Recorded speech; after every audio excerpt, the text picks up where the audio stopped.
Hello and welcome back to Nocturne Library. I'm Oliver Marsh and thank you for making this little corner of the evening part of your nightly routine. If your mind's been busy today or it's simply been a bit of a long one, you're in exactly the right place.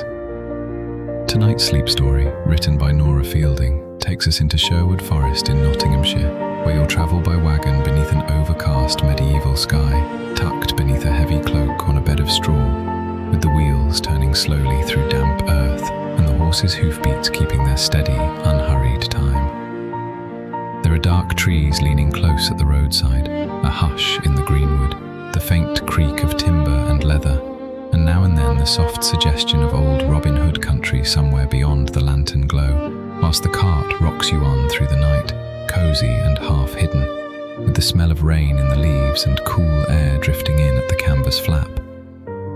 And if you'd like the story and subscribe, it does help the channel keep going. Right then, do settle in, let your shoulders drop, take one slow, easy breath, and we'll begin. Chapter 1. Under the wool cloak as the wagon leaves Edwinstowe. Rye straw presses up in warm, springy ridges beneath the blanket, and the brown wool cloak lies heavy from your shoulder to your feet, rich with lanolin and the faint, clean scent of sheep and wether. Above you, the canvas tilt gives one papery stir as the wagon eases out from the edge of Edwinstowe, and from the bench ahead come two low voices, too blurred to follow, rising and falling with the first pull of the horse into the dark road toward Nottingham. Later, there will be a weathered cross by the forest edge. For now, there is only this beginning sway and the sense that the road runs on under oak and birch and hazel for a long while yet. You do not need to lift your head to know the wagon has left the last firmer stones of the village lane. The change comes up through the bed before it comes to thought. A harder jot softens into a slower roll as the wheels find damp ruts, and the straw under your side shifts with a dry rustle. One knee sinks deeper, then the weight settles again. The blanket, faded from long use, has a rubbed nap that catches at the backs of your fingers when you move them. The cloak is tucked close under one arm and across your chest, and where the wool folds near your face, it gives off that thick, familiar warmth that belongs to wool kept through many seasons.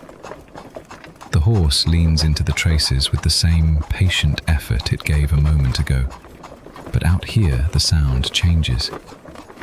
In the village there had been a little more ring from hoof to stone, a brief, sharper note under the muffled night. Now each step lands in wet earth with a fuller, duller beat. The leather traces ease and draw, and the breast collar creaks softly. It is the sort of sound that repeats so steadily that your mind stops setting it apart. The wagon is small, but under the tilt it feels enclosed.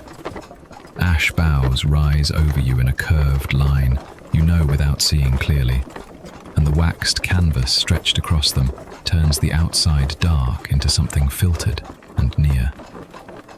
The night air does not come at you all at once. It slips in at the edges, carrying damp leaf smell, a trace of mud, a little cold from open ground, then thins again. When the cart sways left, the canvas gives a minute answer overhead. When it sways right, the straw shifts beneath your hip and shoulder.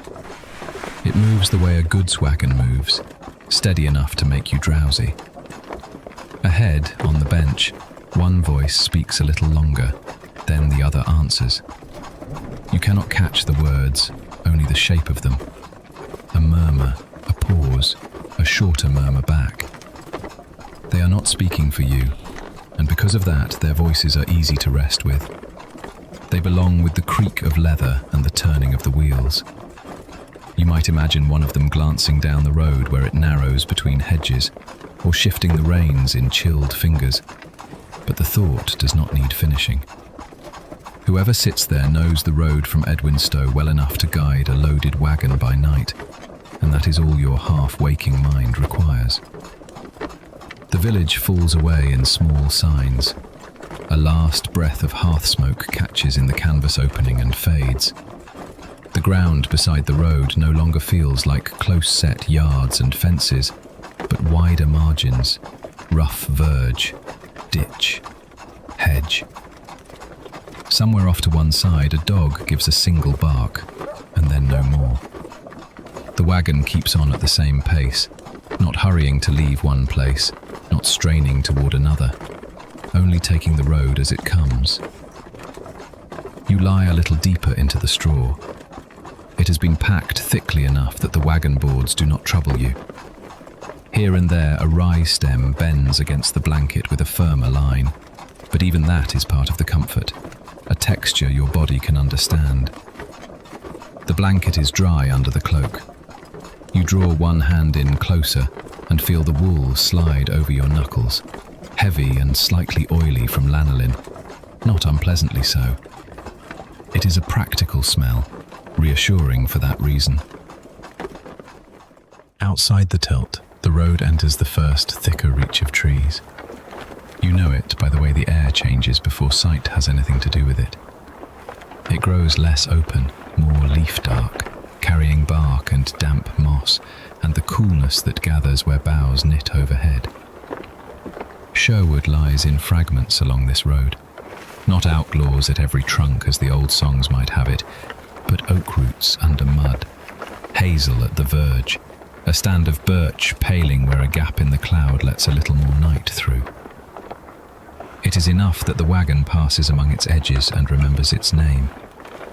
The wheel on one side drops into a deeper rut and climbs out again with a long, rounded tilt. Your shoulder rolls a little under the cloak. Then the cart steadies. The axle gives a low groan, brief and familiar.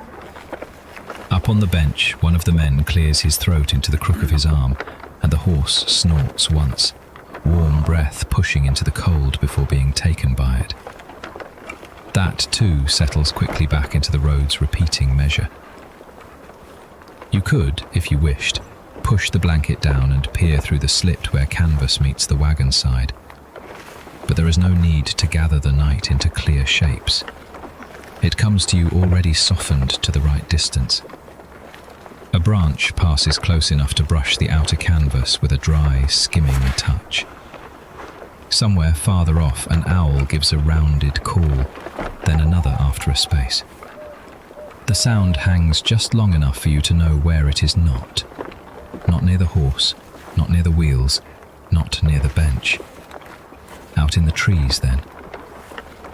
The names of the places ahead drift through you without becoming tasks.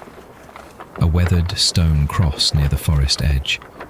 The empty mounds of the butts by a green where no one stands at this hour with bow in hand. A bridge where black water moves below and the wheels answer differently for a few breaths. These are not things you must keep hold of. They pass through thought as lightly as the night air under the canvas. The wagon takes a bend. You feel it in the way your weight presses first a little toward one elbow and then rights itself. The horse does not alter its pace much for the turn. It knows the pull of the shafts behind it, the give of the mud, the breadth needed for wheel and wagon body. Leather shifts. A buckle or ring gives the smallest click. Then all of it smooths out again into the longer line of the road. From beyond the trees comes a faint drip, as if water still falls now and then from leaves that held the day's damp. Not rain, only what remains after it. A few drops tick against the canvas overhead and slide away. The waxed cloth answers with a soft, papery lift when a cooler current passes under the edge. You can feel that current on the bridge of your nose, on the bit of cheek not covered by wool, and then it is gone. The cloak keeps its warmth. The straw keeps its shape around you. There is a kind of comfort in the ordinary labour of the wagon. Nothing in it is polished for show. The canvas has its own dry wax scent where it warms and cools. The ash boughs overhead are stout and plain, doing exactly what they were bent to do. It is a road used by carts and horses, by feet in daylight, by trade going one way and coming back another. Ruts hold water. Mud takes the wheel rims and lets them go. The forest verge crowds close in one stretch and gives way in the next. It is enough. The two voices on the bench sink lower for a while, so low that they blur into tone more than speech. Perhaps one says the horse's name. Perhaps one remarks on the ground. The words do not separate clearly, and your mind does not chase them. Their presence is what matters, not watchfulness sharpened by concern, only men keeping company on a night road they have known before. Once, one of them shifts his seat, and the board under him gives a short creak. The reins move with a faint leather slide. The horse answers with the same measured pull. For the first mile or so, the wagon still carries traces of the village. The smell of old ash from some banked fire remains in the blanket. A grain of grit from the lane presses near your ankle through the cloth until you move, and it disappears into the straw. Then even those remnants thin, and the road becomes more fully itself. Oak, birch, hazel, damp earth, wheel rims turning in mud. The overcast sky hidden except where a paler patch briefly shows through some gap and is gone again. You breathe under the cloak and feel the cloth rise a little, fall a little. The motion of the wagon begins to gather your breathing into its own pace, not exactly matching it, but coming near. A longer exhale as the wheels roll through a smoother patch. A smaller breath when the cart lifts over a root-swollen place in the road. Your body makes these adjustments without asking your leave. The neck loosens against bundled wool. The hand near your chest unclenches and curls again into comfort. The heel that had been braced lightly against the wagon side lets go. Somewhere to the left, beyond hedge or ditch or the first line of trunks, there may be open ground. You sense it only because the air broadens for a moment and loses some of its bark-dark closeness. Then the trees gather near again. The road is like that, a threading through woodland and edgeland, through worked country and remembered Greenwood. You need no map of it. The wagon knows by habit. The horse knows by hoof and harness. The men know by turn and verge. You only have to be carried. Another small jolt, then a longer, easier stretch. The wheels seem to find a pair of ruts that fit their width, and the wagon settles into them with less side-to-side complaint. The difference is slight, but your body notices at once. The sway lengthens. The straw no longer shifts in little corrections under your shoulder. Above, the bench voices return for a breath or two, then thin again. The horse's footfalls keep the same patient count, one after another in the damp earth. You let your face turn a fraction deeper into the fold of the cloak. The wool is warmer there. It smells of sheep, of the oil in the fibres, of smoke from some earlier evening caught and kept. The blanket underneath has gone almost hot where your knees are bent beneath it. Outside, the road continues under dark boughs, but from here, inside the wagon, it reaches you only as motion, sound, and the occasional cool thread of air. And as the cart leaves the last sure nearness of the village behind and enters its first long rhythm of travel, the whole wagon seems to find its proper pace at last. Hoofbeats muffled in the mud, wheel rims turning with a low hush, leather easing, canvas stirring once overhead, and your own weight settling farther into straw and wool as the motion smooths and you drift closer to sleep. Chapter 2. Listening to hoofbeats and harness on the Sherwood Road.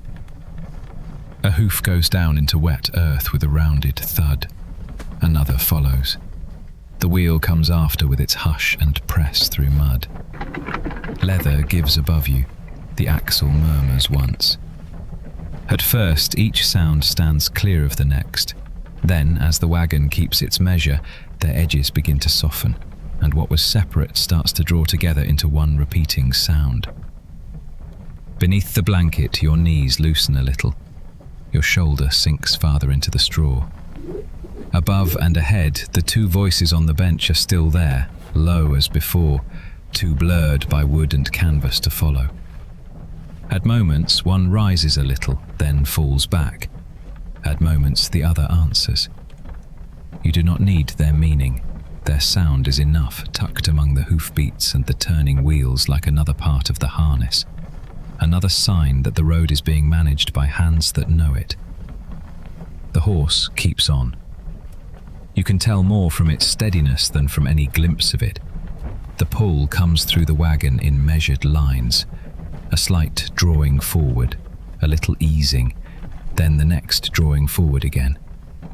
The damp ground muffles what would be sharper on stone. Here on the forest road, the feet land with less ring and more weight, and the wheels do not clatter, but press and release, press and release. Once in a while, the axle gives a low complaint, brief and wooden, and then says no more for some time. The road from Edwinstowe toward Nottingham runs under dark boughs now, though you know that mostly by what filters in. A leaf drip touches the canvas and slides away. The air under the tilt carries wet bark, turned earth, and the faint green bitterness of hazel somewhere beyond the ruts. Oak stands in the dark with birch among it, and the thinner rods of undergrowth gather close at the verges, though from where you lie they are only a nearness around the wagon, a sheltered pressure of woodland on either side. Overhead, the cloud keeps the night close and even. No moon reaches through to sharpen anything. Cloth and wood muffle everything. You settle your chin a fraction deeper into the fold of the brown cloak. Its lanolin smell is warm and animal, familiar as a byre in winter, but cleaner, warmed now by your own breath. The blanket underneath has a rubbed nap where many hands and many journeys have worn it smooth. Beneath both, the rye straw gives in little stages. Some stalks still keep their spring and press back against your side. Others have already bent and made a shallow place for you. As the wagon moves, those stalks shift with a dry, hushed sound, and your weight finds them again. Another pair of hoofbeats, another easing of leather. It is easy at first to separate each sound from the others.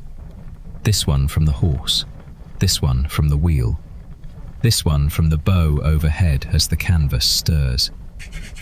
You hear the traces tighten when the wagon enters a deeper rut, then slacken a touch when the ground lifts. You hear the horse breathe once, more strongly, and the breath reaches back in a pale cloud of warmth and damp leather and hide. You hear one wheel drag a little more heavily through a patch of softer mud before climbing out of it. The road has its own small changes, and the wagon reports each one. The hoofbeats are no longer separate knocks, but part of the same rocking line that brings the wheel after them. The wheel's hush in the mud is no longer apart from the traces' creak, and the traces' creak no longer apart from the bench voices overhead. Even the papery lift of the canvas, when a current of night air slips along the wagon's side and under the tilt, joins the rest so naturally that you barely mark it before it has folded itself into the whole. After a while, you stop separating them. The horse knows this road in the way working animals know a road, not by naming it, but by where the mud lies deeper after damp weather, by where roots lift under the ruts near the edge. You can feel that knowledge in the absence of hurry. Nothing in the harness jerks, nothing strains. The breast collar takes the weight, the traces draw straight, and the cart follows. It is labour, certainly, but patient labour, measured out one step at a time. A rougher patch comes under the wheels. You know it it before you think it, because the wagon changes beneath you. One wheel drops farther than before into a rut cut by other carts, and your hip rolls an inch toward the sideboard. The straw rustles. Then the other wheel finds its own hollow, and for a few moments the motion shortens and grows more uneven. Hoofbeats sound heavier here, the mud deeper, the pull more deliberate. Leather tightens. The axle gives another low groan. On the bench above, the voices pause between words, as if both men have turned their attention to this part of the road. Though no command comes down, no sharpness enters the night. The horse leans a little more fully into the collar. You feel the extra effort, not as strain, but as a firmer draw through the bed of the cart, a stronger line forward. One hoof lifts with a wetter sound, then another. The wheels press and drag, and for several breaths the road seems to hold the wagon lower. Your hand, still under the cloak, curls once against the blanket, and then uncurls. Straw shifts under your wrist. The motion rocks through your ribs in shorter beats, enough to notice, not enough to trouble. In another setting, you might have stayed alert for the next jolt, but here the pattern itself is reassuring. Mud behaves like mud. Wheels sink where wheels have sunk before. A dray horse pulls and the wagon follows. Then the ground begins to mend. It happens without fanfare. The rut shallows. One wheel rises more cleanly than the last time. The next hoofbeat lands on firmer earth. The traces stop speaking in those tighter little complaints and return to their slower, older creak. The cart's sway lengthens. Your shoulder, which had braced without much knowing it, lets go again into the straw. The motion lengthens again. This smoother stretch feels different at once. The movement is not merely easier, it is wider, more pendulum-like, with a slower side-to-side drift. Your back settles into it. The small of it eases against the blanket. Even the weight of the cloak across your chest seems to lie flatter now, as if the cloth too has recognized the kinder road. You breathe out and do not gather yourself up again afterward. The next breath comes of its own accord, timed almost to the wheels. Outside, the forest remains mostly hidden, but its nearness changes shape in the sound. On one side, the hedgerow must draw closer, because there is a brief brushing rustle as the wagon taxes, and some flexible twig touches the canvas with a dry tick. On the other side, the space opens enough for an owl to call from farther off, a rounded note that does not disturb the rhythm so much as lay itself over it for a moment. Then that too is gone, and the wagon keeps on under the oak and birch and hazel as before. The ash boughs above you flex almost imperceptibly with the road. You do not see them clearly in the dark, but you know their shape from the curve they give the tilt overhead, making this low, moving room. The waxed canvas has a smell of rain long dried into it, and damp newly taken on again. When the night air moves through the trees, the canvas lifts with that papery sound you heard before, light but distinct, and settles back against the boughs. It is an ordinary sound, easy to drift with. The bench voices return after their brief stillness over the rough patch, blending once more with the travel sounds. One voice says something low and almost amused. The other answers in fewer syllables. You cannot catch a single word. The tone carries through the boards well enough. Wakeful, untroubled, companionable in the plain way of people sharing a road they have taken before. Their speech rises and falls with the same measure as the wagon, and after a few moments, it becomes impossible to say whether you are hearing them or only hearing that they are there. Another long breath from the horse reaches back. There is warmth in it, and a little sweetness from hay eaten earlier, and the darker smell of wet leather where the harness lies against the hide. You picture nothing more than the broad back in front of the shafts, the collar seated right, the traces running taut and then easy, taut and then easy. No urgency touches that image. The horse is simply doing what is before it, one step and then the next. You feel that steadiness in the wagon bed. The road bends perhaps, or the trees thin for a short distance, because a cooler draught slips under the edge of the tilt and passes over your face. It carries damp leaves and open ground for a moment. The canvas stirs. Somewhere a little water falls from branch to branch after the day's wet.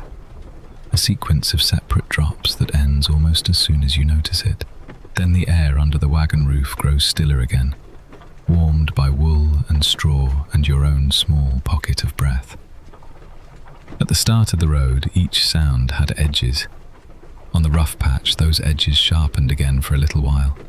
Hoof, wheel, leather, axle, each reporting the bad ground in turn. But now, on the mended stretch, they blur at their borders. Hoofbeats become part of sway. The creak of leather seems to come from the same place as the shift of straw under your side. Even the axle's occasional murmur no longer stands apart as complaint. It belongs to the wagon's sounds, old wood moving under weight. You stop tracing causes. You let the whole thing carry you. The smoother ground continues. It may not last forever, roads seldom do. But for now the wheels turn with a long, even hush through the damp, and the horse keeps the same patient pace, and the traces answer in time. Your body learns the measure more completely with each minute. The back of your neck rests easier into the folded cloak. Your jaw unclenches. One ankle slips a little farther from the other beneath the blanket, finding a more natural place in the straw. Nothing announces these changes. They occur as quietly as the wagon crossing from one rut to the next. And so the night road narrows to this pattern. Hoof into mud, wheel through mud, leather easing, canvas lifting and settling. Two voices above, not meant for you, and yet comforting all the same. Sherwood remains around the wagon as darkness, damp bark, and the occasional shape of air moving through trees. Nottingham lies somewhere ahead beyond your knowing of it. Between the two, the cart goes on at the same measured pace, and you lie within it, no longer counting the sounds, only resting inside their return. Chapter 3. Beneath the canvas tilt. While night air moves through the trees. By now you know the wagon's shape by feel. Above you, the canvas roof rises in a low arch from the ash boughs, not high enough to feel grand, only high enough to make a little room for breath and darkness and the turning of the wheels beneath. You do not need to see it clearly to know where it is. The curve of it has become familiar through nearness alone, through the way the dim cloth hovers just beyond your gaze when your eyes open a fraction, through the way it gives a dry, papery stir whenever the night air finds an edge and slips under. That sound comes again now, with a light lift and settle overhead. Beneath you, the rye straw has packed itself into hollows where your weight rests longest. It presses up through the faded blanket in small, springy ridges, not sharp, only distinct enough that you can feel where your shoulder lies, where your hip has made a place, where your heels have come to rest under the wool. The brown cloak is tucked close along your side and over your chest, its lanolin scent warm and faintly sweet, wool oil and old weather. The cloth has weight enough to keep the chill from finding much of you. What cold there is arrives in traces only. A cooler thread at the edge of your cheek, a passing freshness near your hands before the cloak gathers it in. The cart moves as it has been moving, with that patient side-to-side ease over the ruts of the Sherwood road. But from in here, the motion feels less like travel than like being carried in a room that happens to sway. The outside world has drawn farther off. You know the horse is there because the harness speaks for it now and then, leather easing under the breast collar, traces giving a worked, familiar creak, hoofbeats dimmed by wet ground. But you no longer picture the road with any care. Oak, birch, hazel, mud, ditch, root, the dark bank of the wood. These pass into one another until they are only what reaches you through cloth and timber. Under the tilt, it feels enclosed. The boughs overhead make their own order. Though you cannot count them without lifting your head and looking, you sense their spacing in the shape of the roof above. One curve, then another, then another. Each ash rib taking the weight of the waxed canvas and keeping it from sagging low. Here and there, the tilt gives a faint inward pulse when the wind shifts among the branches outside, and then the cloth settles back into place with a dry, rubbed sound. It is not silence, but a low mix of fabric, wood, wheel, and leather, all of it repeated until it loses any edge and becomes part of your breathing. From the bench ahead, the two voices are still there. You hear them only as rise and fall, never enough to catch a phrase and keep it. One sits lower, worn smooth by use. The other answers now and then, not much louder. Then both sink back under the wheel noise and the dampened beat of the horse. It is enough to know that they remain above and forward. Their talk folds into the rest of the wagon's sound so completely that after a while you stop separating voice from axle, axle from harness, harness from hoof. The canvas lifts again. This time the air that comes under it carries leaf coolness and the smell of wet bark. It brushes the tip of your nose, then the skin at your temple where the hood of the cloak has slipped back a little. You could draw the wool closer if you wished. You think of doing it, but the chill is so slight and the warmth beneath the blankets so already established that the thought passes. Your hand remains where it is, relaxed against the blanket's rough nap, fingers curled without purpose. Outside, a drop falls from some branch high above and taps the canvas. Then another. Not rain beginning, only what the leaves had kept after the earlier damp, shaken loose by the horses passing or by the mild turning of air through the trees. The drops make tiny, separate notes overhead, each one rounded by the waxed cloth so that nothing strikes sharply. For a little while they come at uneven intervals, one near your feet, one farther forward, one somewhere above your shoulder. And then they stop. Afterward, the wagon seems even more enclosed. The tapping makes the canvas feel close overhead. You lie still and feel the place where the blanket crosses your middle. The gentler weight of it over your thighs. The packed straw under the length of your back. The motion of the cart shifts you by degrees only. A little pressure at one shoulder eases. A little more comes under the opposite hip. Then the road levels, and your whole length settles again. The body answers without effort. Your jaw loosens. Your tongue rests. Even your eyes, though half open once or twice to the dark shape of the tilt, close more readily now, because there is nothing new they need to do. Another breath of air enters under the side of the canvas, and with it comes the smell of the road itself. Damp earth turned by wheels, a little clay, the bruised green of hedgerow growth at the verge. It does not stay long. The cloth falls back, and the scent thins into wool and straw again. You notice how the straw smells drier than the night outside, as if it has kept a memory of sun in it. Even through the blanket you can catch that pale, dusty sweetness. Rye stems cured and broken, packed close in the bed of the cart. At times the wheel on one side finds a deeper rut, and the tilt leans enough for you to feel the cloak draw slightly across your ribs. Then the horse pulls through, the traces tighten, and the wagon rights itself with no more than a long rocking answer. The movement is so regular now that your body begins to meet it before it arrives. Your body yields to it without thinking. Somewhere out beyond the canvas, water still clings to the leaves. You hear it once in a while as a sifted patter from one branch to another. Not onto the wagon this time, but into the undergrowth beside the road. The sound is thin and brief, then gone. Farther off, an owl gives a single call from deeper in the trees, low and rounded in the overcast dark. It does not pull your thoughts outward.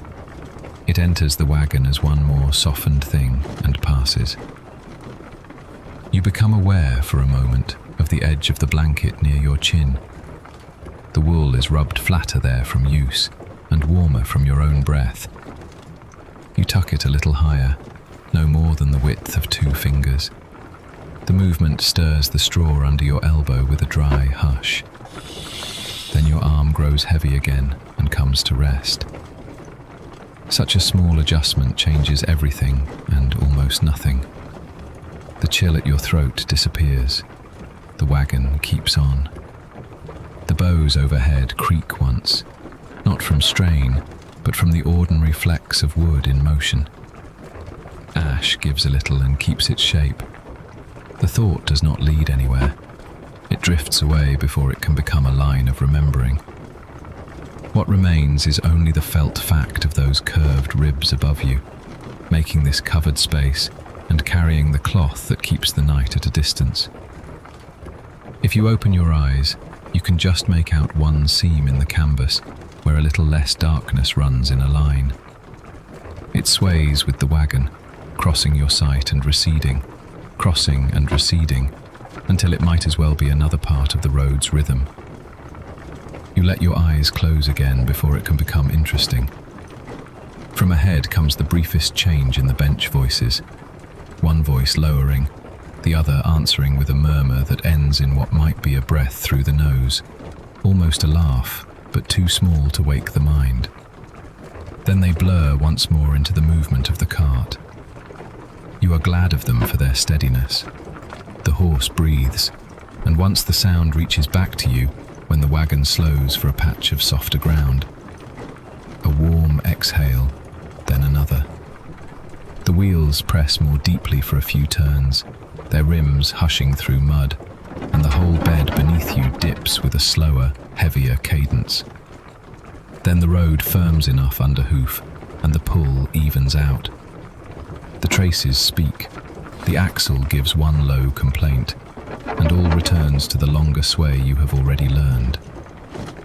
The cloth overhead stirs again, and this time a narrow draft moves along the inside of the tilt before slipping out behind. It passes over your forehead and down one side of your face, cool against your skin. For an instant it freshens the lanolin scent of the cloak and brings out the woody smell of the ash boughs above, faint and dry beneath the wax of the canvas. You breathe in without meaning to, slow and deep, and by the time you breathe out, the air has changed back.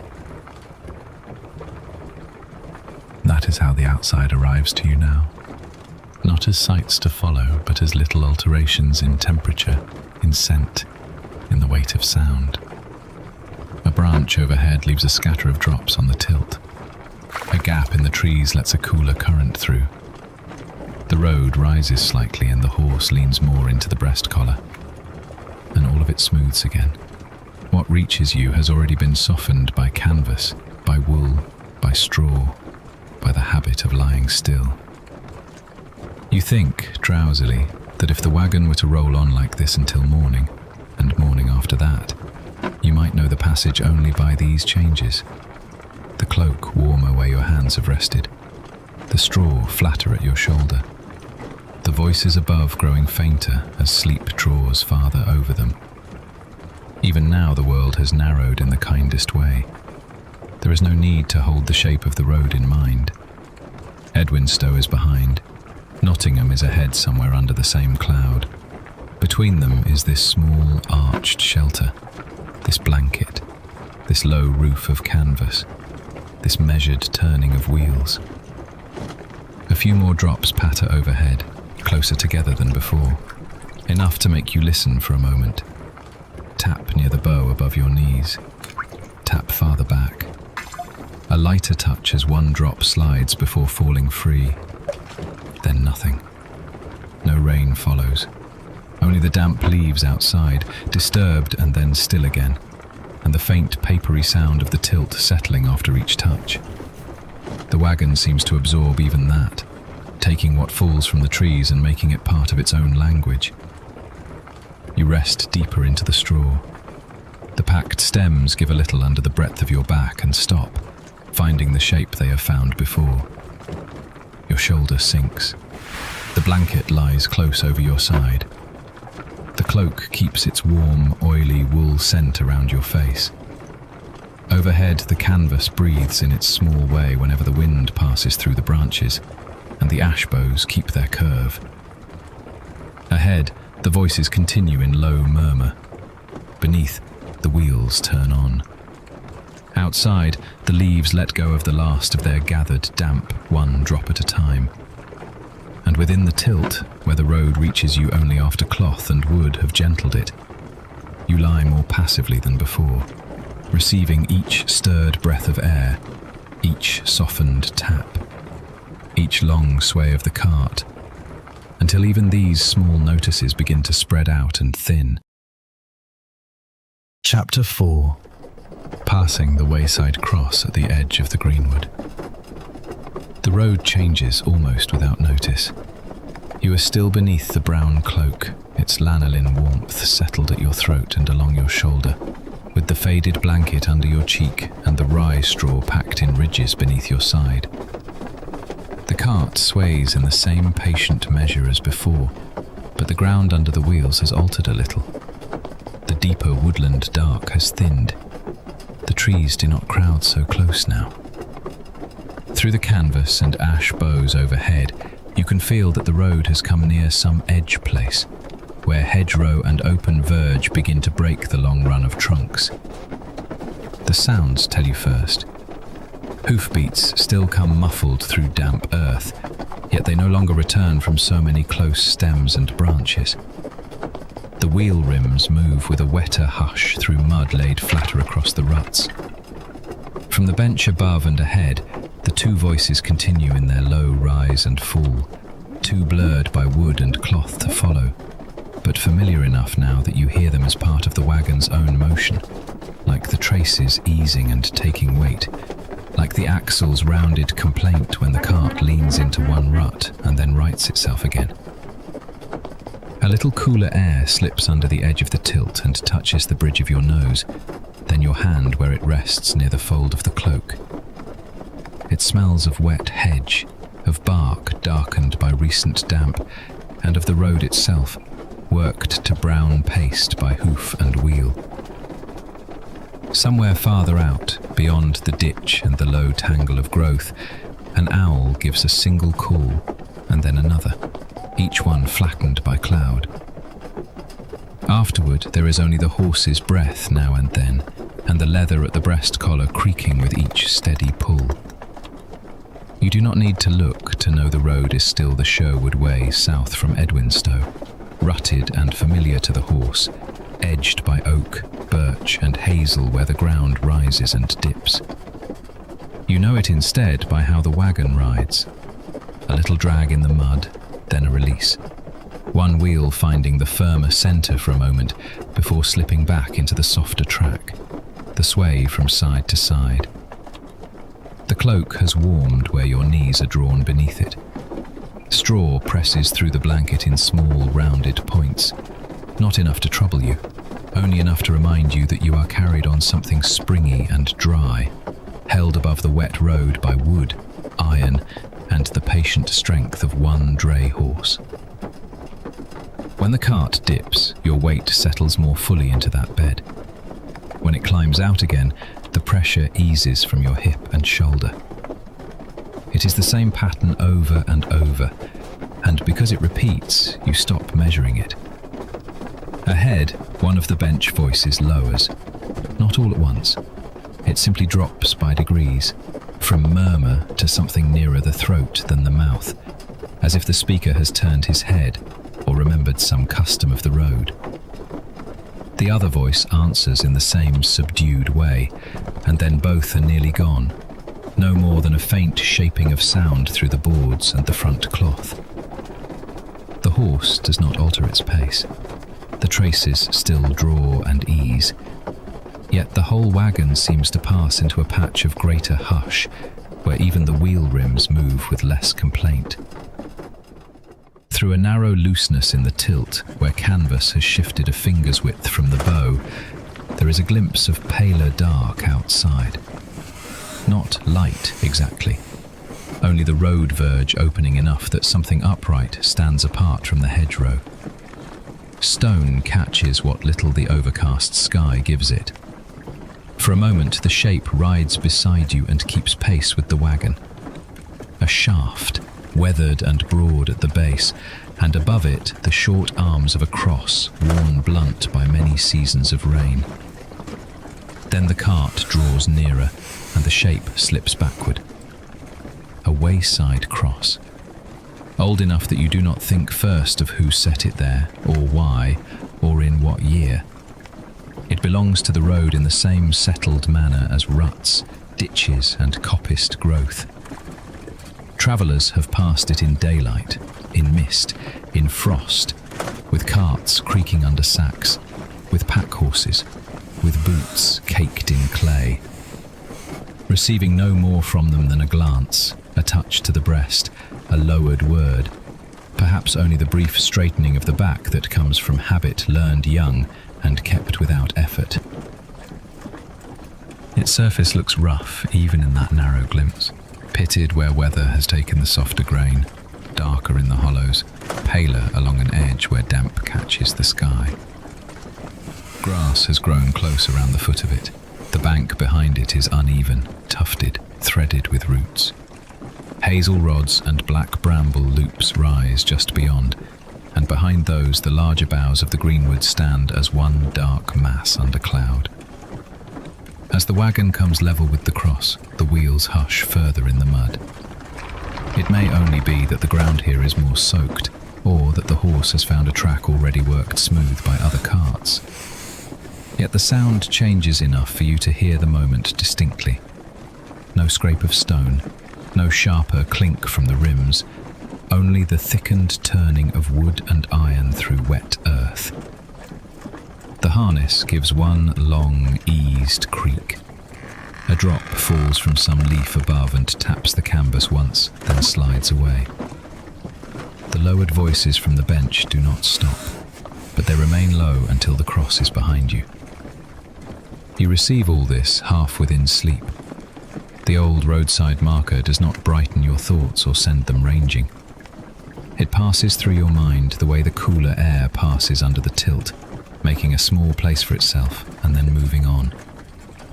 If anything comes with it, it is only the age of the road made visible for a moment. Not a tale, not a summons, just the feeling that many nights have gone this way before yours, under carts and cloaks and overcast sky, with the same mud taking the wheel, the same horse breath steaming faintly in chill air, the same bench murmurs lowered for a few paces and then allowed to rise again. The cross is gone almost at once. The narrow slit of view gives you only hedge again, then the darker wall of trees. But the shape remains for another little while in your drowsing mind, standing where the forest edge loosens into roadside growth. You do not hold on to it deliberately. It stays because the wagon's rhythm has made room for such things to drift through without effort. The cart leans gently left, then rights itself. Straw shifts under your ribs with a dry, compressed rustle. Your hand, tucked near your chest beneath the cloak, has gone warm enough that you no longer feel the first chill that touched it when the air crept in. The wool at your neck smells faintly of sheep oil and old weather, a dense, homely scent that belongs to garments dried by hearths and worn again before all the smoke has quite left them.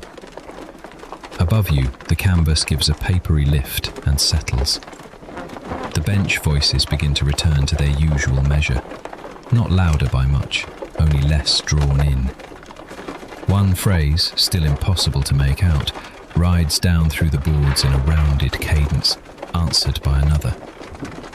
It could be talk of the road ahead, or of the horse, or of some market matter long since reduced to habit. You do not need the words. Their presence is enough. Whoever sits above the shafts knows this stretch well enough to speak in that unhurried way, and the horse knows it well enough to keep the wagon moving without any change in hand or pace that reaches you below. There are fewer root knots pressing up from beneath the ruts, more stretches where the mud lies broad and tamped, and now and then a small firmer patch under one wheel that sends a different note through the frame before it softens again. Hedgerow rustles once close by, perhaps from some small creature moving where the ditch meets the bank, and then the sound is left behind. That thought does not sharpen you, it lets you sink further. The cross has already become less a sight than a pause in sound, a brief drawing in of voices, a stretch of softer mud that muffled the wheels. Even the memory of the stone is changing under the wagon's sway. Its edges blur, its rough face returns to darkness. What remains clearest is the way your body stayed where it was while the road carried that old marker past. Shoulder warm under wool, knees bent into the straw, cheek resting on the blanket where the weave has thinned smooth with use. A faint smell of wet ash wood rises when the cart shifts, perhaps from the boughs overhead or the frame beneath you.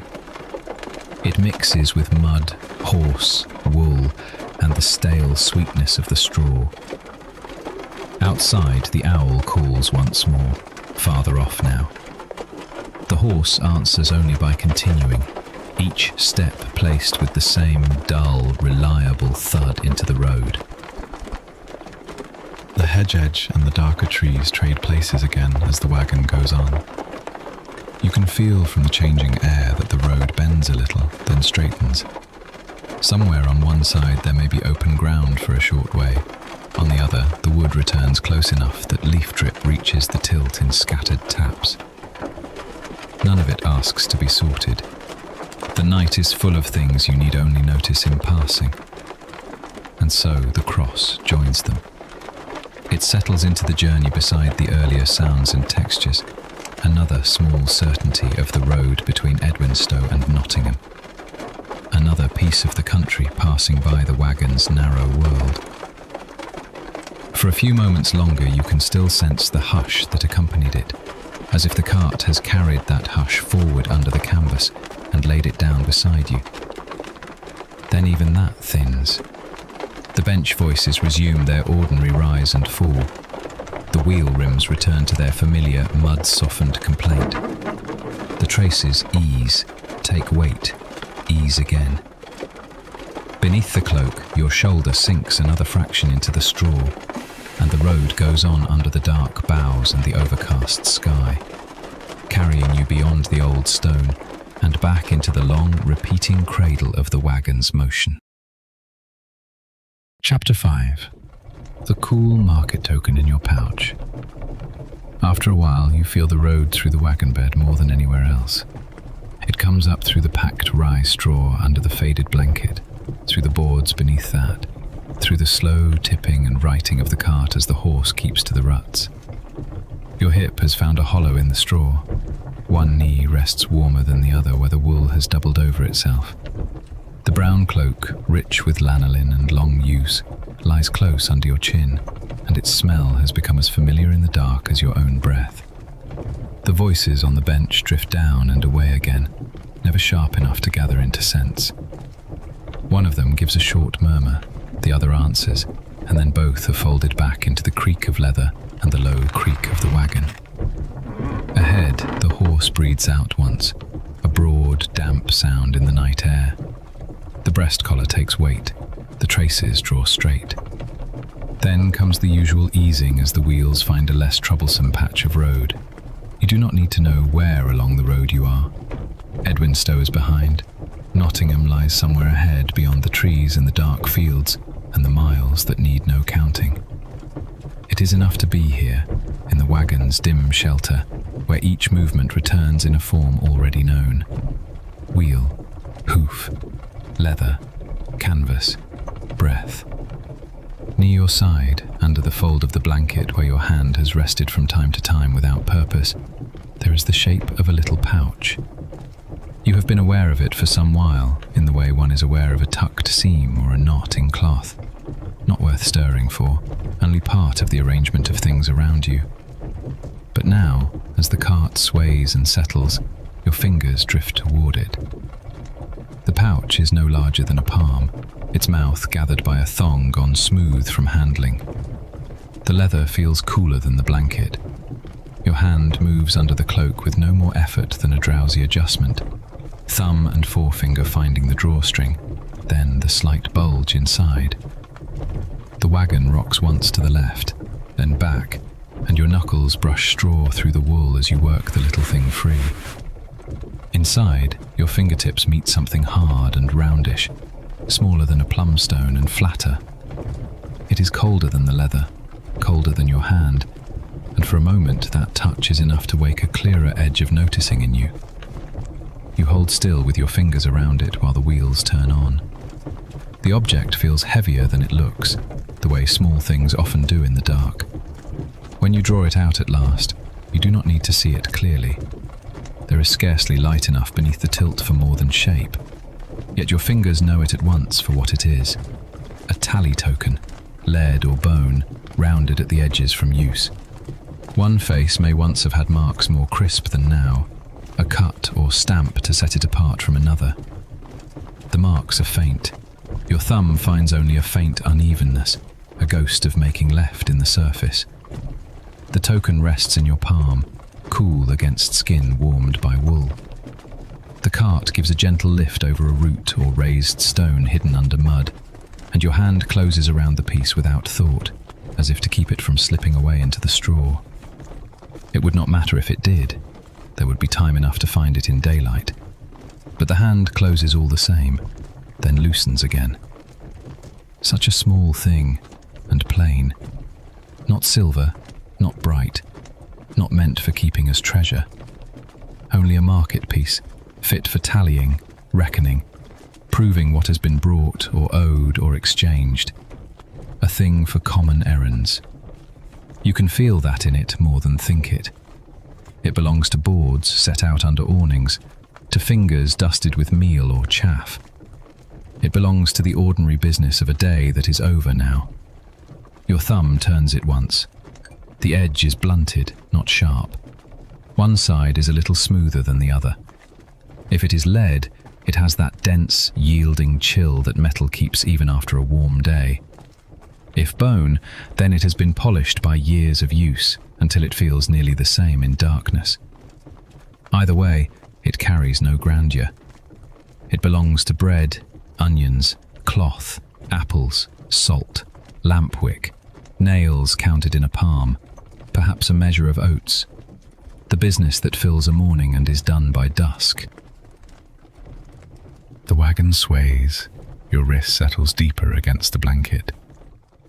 Somewhere beyond the canvas an owl gives one rounded note, then another from farther off answers, or perhaps does not. Distance bends such sounds. The horse keeps on, hoofbeats muffled in damp ground. The axle gives a low complaint and then is done with it. You turn the token a second time, slower. The faint marking under your thumb might be a notch, might be the remnant of a cut line, might be nothing more than wear. It does not matter. In the dark, certainty can rest. You do not need to inspect it. It is enough that it is there, a little disc with weight and temperature, something real to touch while wakefulness loosens around the edges. Perhaps it was used earlier in the day, perhaps not. You need not settle that either. Yet your mind, moving in the same unhurried way as the wagon, drifts for a moment through the sort of places such a token belongs. A market cross at noon, a trestle board with cloth spread over it, a basket of roots with damp earth still clinging near the tops, hands passing goods over planks, a tally kept so that no one must hold too much in memory at once. None of these thoughts sharpen into scene. They pass as lightly as the smell of wet hedge through a gap in the canvas. You are not there among the stalls. You are here, beneath the cloak, with the token warming little by little in your palm, while the road bears you south through the dark. The pouch lies open against the blanket near your wrist. Your fingers brush its lip. The leather is dry where your hand has shielded it, cool where the night has touched it through the wagon's shifting air. Straw pricks faintly through the weave of the blanket below. One stalk has worked loose and presses against the side of your hand, springy and fine. You shift, not enough to disturb your rest, only enough for the straw to settle flatter under your ribs. Above, the canvas gives a papery lift and fall as the wagon passes through a current of air between the trees. It is no more than a brief stirring, but it changes the smell inside for a breath or two. Damp bark, mud, the faint green trace left behind from cut hazel somewhere earlier along the road, or perhaps only remembered now. Then again wool, straw, leather, horse. The token has nearly taken on your warmth. That too is part of its comfort. A cold thing held long enough becomes less foreign. Your thumb moves over its face in a small circle and then stops. The bench voices murmur once more overhead, lower than before, as if both speakers have grown more drowsy in the miles since leaving the village edge. You cannot make out a single word. Their presence is enough. Someone knows the horse's pace. Someone knows the road by feel, by bend, by the way the wheels drag in one rut and not the next. The thought passes through you with no demand attached to it. It is only pleasing to know that somewhere, in cottages and inns and little yards beyond the road, the same night has settled over common tasks now done. The token in your hand belongs to that order of things. The wagon leans to one side where the rut deepens, then rights itself. Your shoulder follows the motion and nestles again into straw that has warmed beneath you over the long ride. The cloak's edge brushes your lower lip when you breathe in. The wool tastes faintly of lanolin and road dust. Your hand, still half curled around the token, rests now on your middle, rising and falling with your breath. You could keep holding it. You could drift asleep with it in your palm and wake later with its round edge marked softly into your skin. But the pouch is near, and your fingers know the simple task of returning it. You lift your hand only a little. The token slides from your palm to your fingertips, and for a moment hangs there, balanced between thumb and first finger. It is smoother now from your warmth, though unchanged. The wagon gives another of its long sways. You guide the token toward the pouch mouth and let it drop. A very small sound comes of it. Not a clink, not quite. More a muted tap against leather and whatever else lies at the bottom, followed by stillness. Your fingers linger at the pouch opening, pressing the drawstring together without fully tying it. Then they release. That is enough. Your hand remains there for a few breaths, resting on the little pouch as if to mark its place. Under your palm, it is no more than a lump among other lumps, made by blanket folds and straw ridges. Already the token has gone back to being one ordinary item among others. Not lost, not important, merely kept.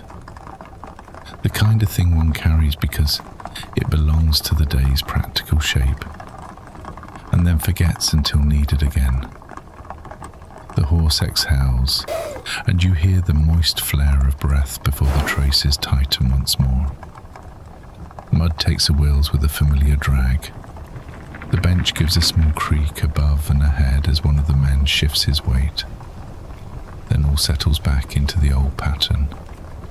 Hoof, wheel, leather, axle, canvas. Your hand slips away from the pouch and tucks beneath the cloak again. Palm now empty and warm. Without the token, the hand seems lighter than before. Then nothing much has changed. You notice notice a warmth where the metal or bone had been. Then that too fades. Your fingers uncurl against the blanket.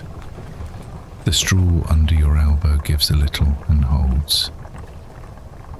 If another thought of the market comes, it is only in fragments. A count made on a board, a purse loosened, the feel of a token passed over rough wood.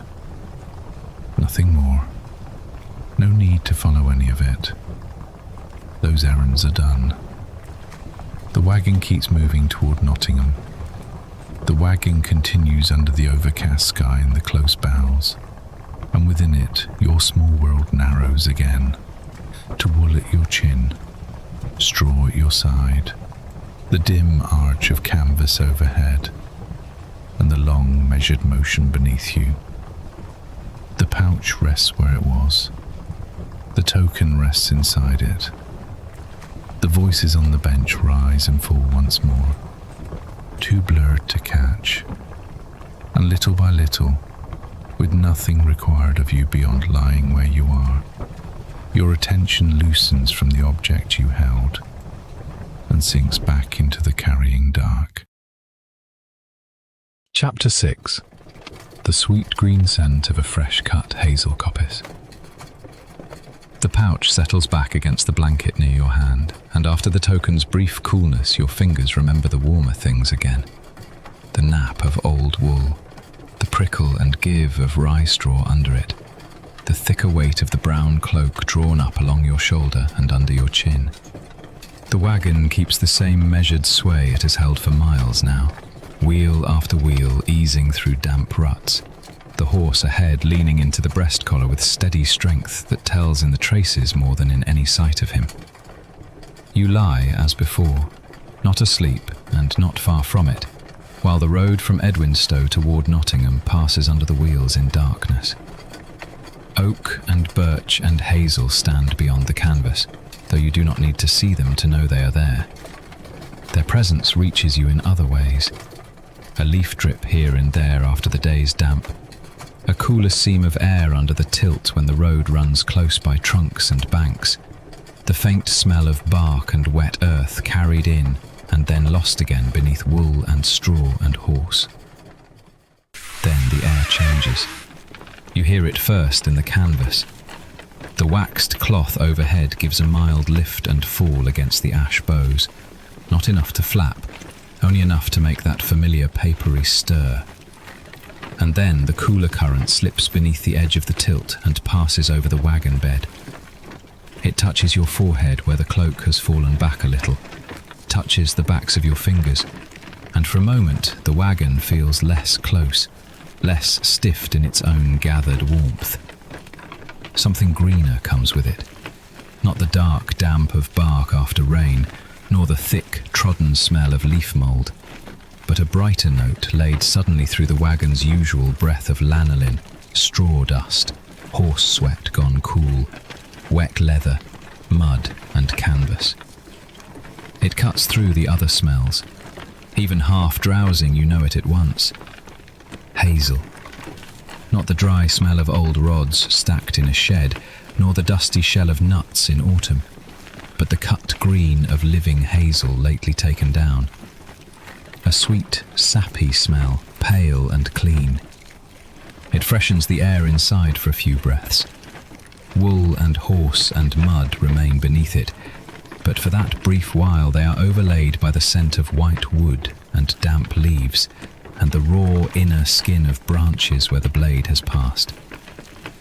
The cart finds one of those stretches where the ruts are deep enough to guide the wheels without jarring them, and the motion lengthens.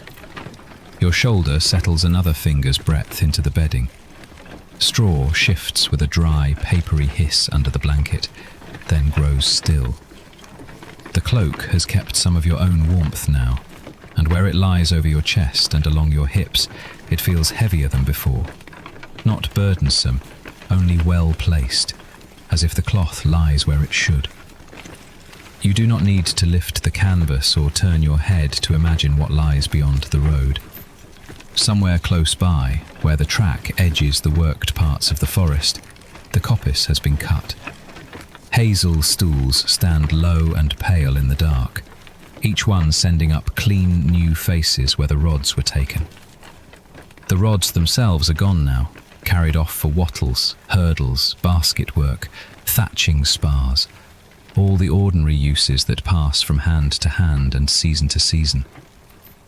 What remains by the roadside is the smell, and perhaps if the canvas gap were wider, the faint milk-pale gleam of cut ends under the overcast sky. The wagon rolls on through it. The horse does not change pace. Hoofbeats continue in the mud with the same muffled press and release. The traces draw taut, ease, and draw taut again. One wheel finds a shallower rut, and then the other follows, setting a mild side-to-side drift through the bed beneath you. Above, one of the bench voices says something too low to catch, and the other answers with a sound more like breath than words. Their speech folds into the motion and is gone. The green sand grows fuller for a little while, as if the road runs along the coppice edge rather than merely touching it. You can almost sort its parts without meaning to. There is the sweetness of sap. There is the coolness of damp chips trampled underfoot when the cutting was done. There is the faint, bitter edge from bark bruised under a billhook. You may never have stood over a fresh-cut stool yourself, yet the smell carries its own plain knowledge. Wood has been worked here recently. Hands have been busy here by daylight. The forest is not only deep boughs and old tails, it is also poles cut for fencing, rods bundled for carrying, stools left to throw up new growth in their time. That thought does not wake you. It passes through in the same way the scent does, ordinary and steadying. Markets and tokens, crosses by the verge, empty butts by a green, a cut coppice giving off its sweetness in the dark. Each one only a fragment, and then the wheels move on.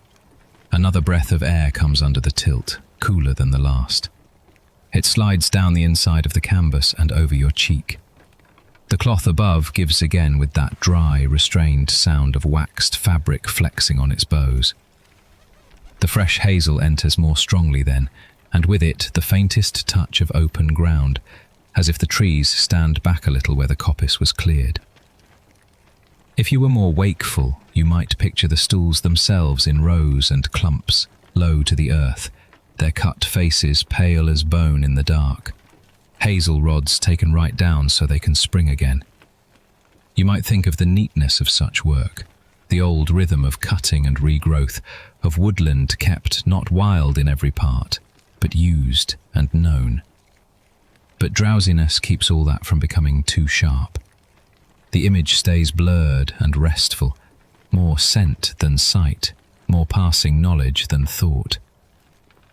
The cart lurches once, mildly over a root or raised stone hidden under the mud. Your knee presses into the straw and then releases.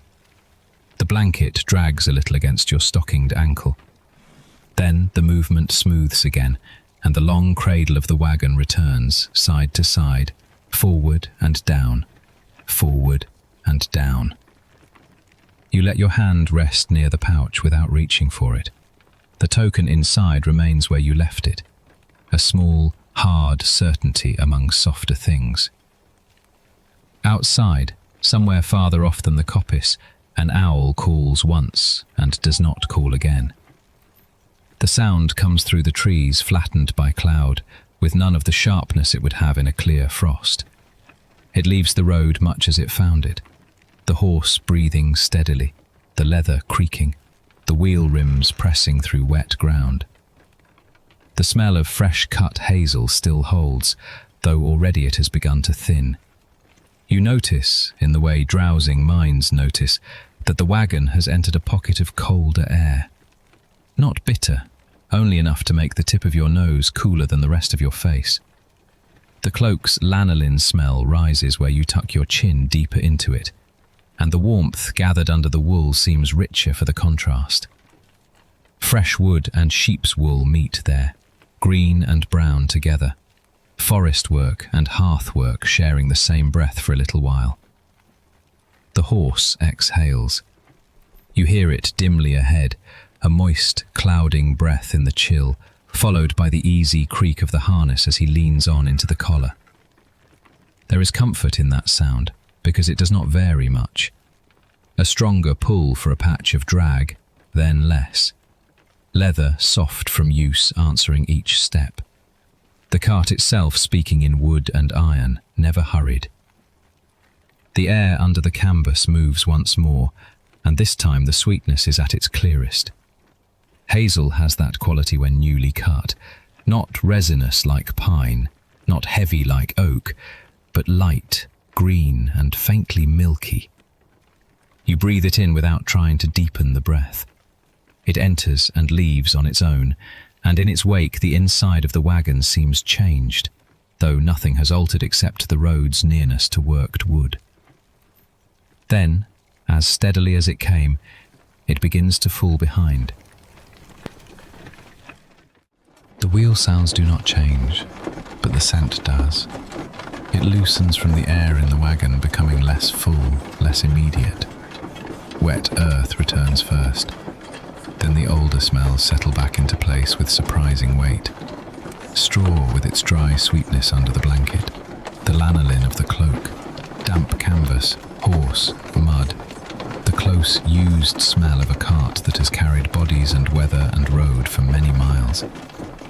The hazel remains only as a thread among them for a little while longer, and then that too grows faint.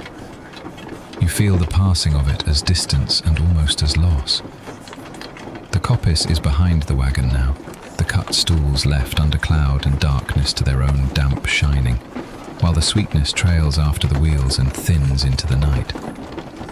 The forest edge closes in again where oak and birch and hazel stand uncut. Branches gather the little movements of air. A drip falls from leaves onto the canvas with a soft tap, then another farther back, and then no more. Above, one of the bench voices gives a low murmur with the shape of a yawn in it, though the words do not reach you. The other answers after a pause. Perhaps they too caught the smell of the cut hazel and let it pass through them as one more roadside thing, known without needing mention. Men who travel these roads would know such places by scent before sight. Fresh coppice, wet meadow, stream bank, wood smoke from a croft unseen in the dark. The night arranges itself in such signs. Your own knowing grows softer. You no longer sort what comes to you with the same care. Instead, you receive the wagon in larger pieces, the downward slope of the blanket over your legs, the rounded bow of canvas overhead, the horse's pull translated through wood into motion, the occasional brush of cold at the edge of the tilt. The smell is already fading. The wagon feels close again once it passes. The wheels continue southward. Nottingham remains only a direction held somewhere beyond the trees and cloud, not a place you need to think on. The road between is enough. It gives you ruts and mud, shelter and movement, these passing traces of work in the forest, and the steady company of those unheard voices on the bench. You shift no more than a hand's width, enough to draw the cloak closer at your shoulder. Straw answers under you, then settles. The cooler air no longer carries the bright cut smell. A trace of it still clings to the wool, a green note laid over lanolin and old blanket. It fades with each mile, drawn farther behind with the coppice itself. Soon even that is gone, and the wagon is once more only itself. Canvas stirring lightly on ash boughs, wheel rims hushing through mud, leather traces easing and tightening with every step. Two voices ahead blurred by distance and drowsiness. The smell is gone, the road remains. You sink a little deeper under the brown cloak, and the night resumes its long, even carrying. Chapter 7. Drifting past the empty archery field by the village green. The road opens suddenly beside a village green. Even half buried under cloak and blanket, you feel it at once. The dark breadth of grass lying out under cloud. the air less hemmed, the hoofbeats going farther, and beyond that, open black, the low, heavier dark of the butts, mounded shapes keeping their place at the field's edge. No one stands there now. No shaft strikes packed earth. No boy runs laughing to pull arrows free. The field is empty, and that quiet is what you notice. The wagon drifts past it all without pause, canvas stirring lightly on ash boughs, wheel rims hushing through mud, leather traces easing and tightening with every step. Two voices ahead, blurred by distance and drowsiness. The coppice has passed. The green lies beside you. You sink a little deeper under the brown cloak and the night carries you by the sleeping field. The fresh green of cut hazel fades behind the cart, and another scent takes its place, less bright, more worn into use. Damp grass by a settled place, earth trodden many times, hedge and ditch, and the faint old smoke that clings near a village even after the hearths have burned low. You do not need to lift your head to know the road has drawn near habitation again. The wagon tells you first, in the way its sound changes. The trees are not so close for a little while. The hoofbeats come back from a wider space. The wheel on your left no longer brushes so near the verge, and the air under the tilt feels broader, as though the dark has opened from wood to green. Above and ahead, the two on the bench continue their low exchange. You never catch the words, only the shape of them. One voice a little rougher, one lower and more level, both rising and falling with the movement of the wagon. Their talk has gone on so long that it has become part of the road itself, no more demanding of thought than the traces creaking, or the axle giving its occasional note. When one voice pauses, the other fills the space after a moment, and when both fall still, the horse and wheels continue without any sense of lack. Then a murmur begins again, as familiar as settling deeper into straw. The straw under the blanket has shifted with you over the miles, making itself into hollows that fit your weight. One ridge presses lightly along your calf through the wool, another lies warm beneath your hip. The cloak is tucked up under your chin, its lanolin scent mingling with damp canvas and horse. If you move a hand from the cloak's edge, the night air touches your fingers at once, cool enough to notice, not sharp enough to disturb. You draw your hand back in and let it rest near the little pouch, where the tally token lies forgotten for now, smooth and cool inside its leather dark. The road bends, or perhaps only broadens, and the wagon takes on a slightly flatter sway. You feel less of the close woodland root and rut, more of the packed, used ground that leads by a village edge. Somewhere beyond the canvas, a hedge gives a dry, stirring answer to the passage of the cart. Then comes the call of an owl, rounded and low from farther off than before. Not deep in the wood now, but out over open ground where the sound can travel. Another rustle follows in the hedge, no more than some small creature going about its own night business. And then the wheels go on with their mud-softened hush. There is grass gone black under cloud, and beyond the grazing patch and the foot-worn paths, the butts where men and boys loose arrows when daylight lasts. You do not see them all at once.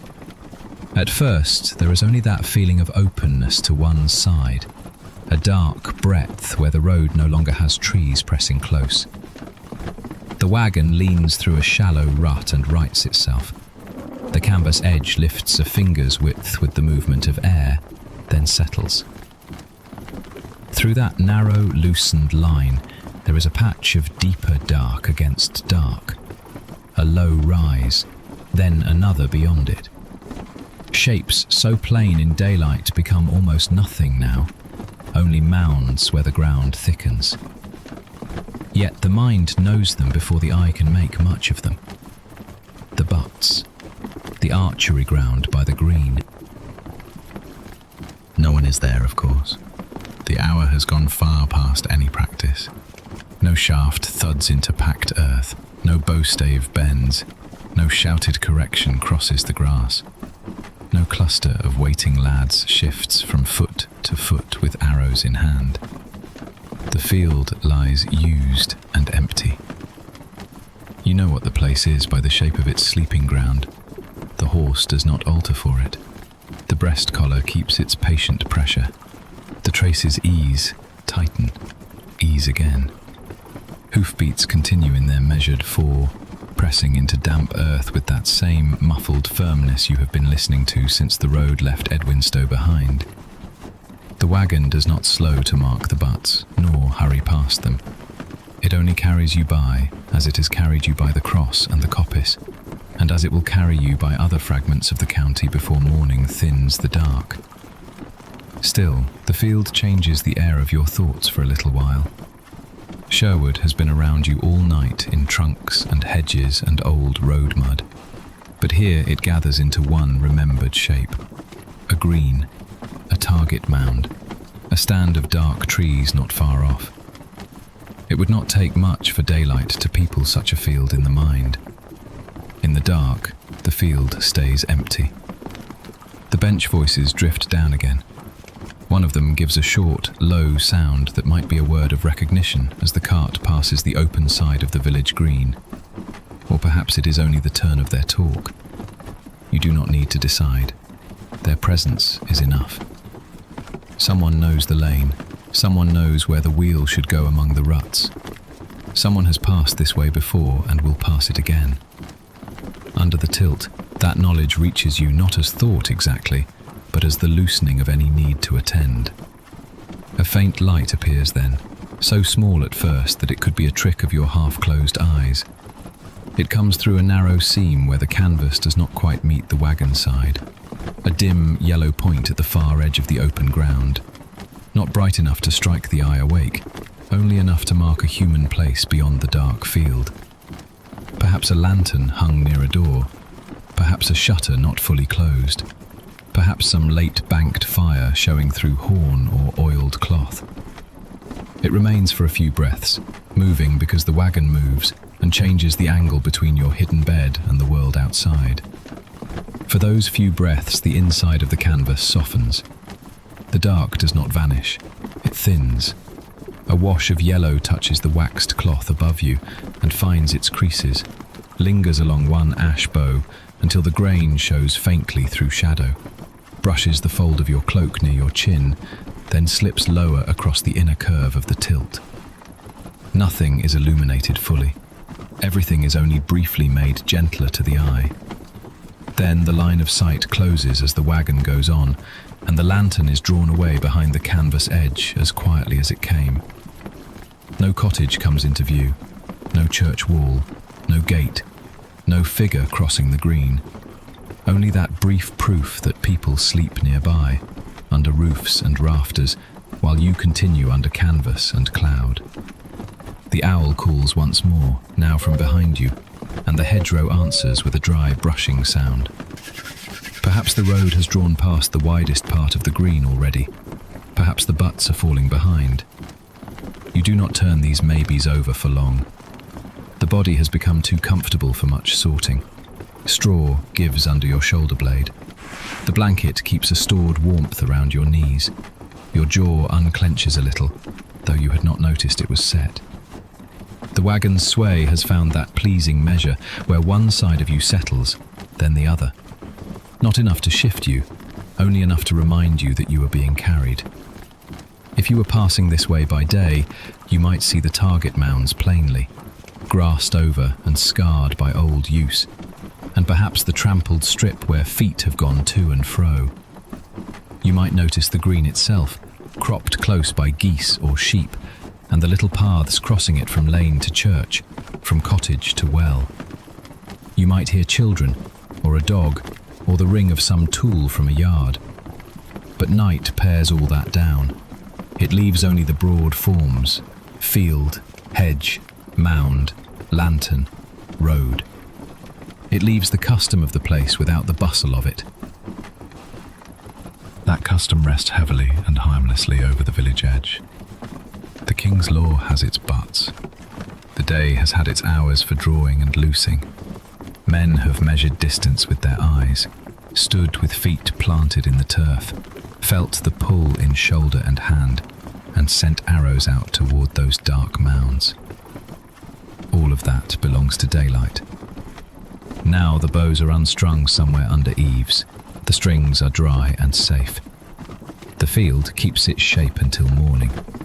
The wagon rolls on beside this sleeping knowledge, and your mind receives it in the simplest way. Not as history, not as law, not as legend, but as another sign that the land is lived in and known. Roads lead by places made for repeated things.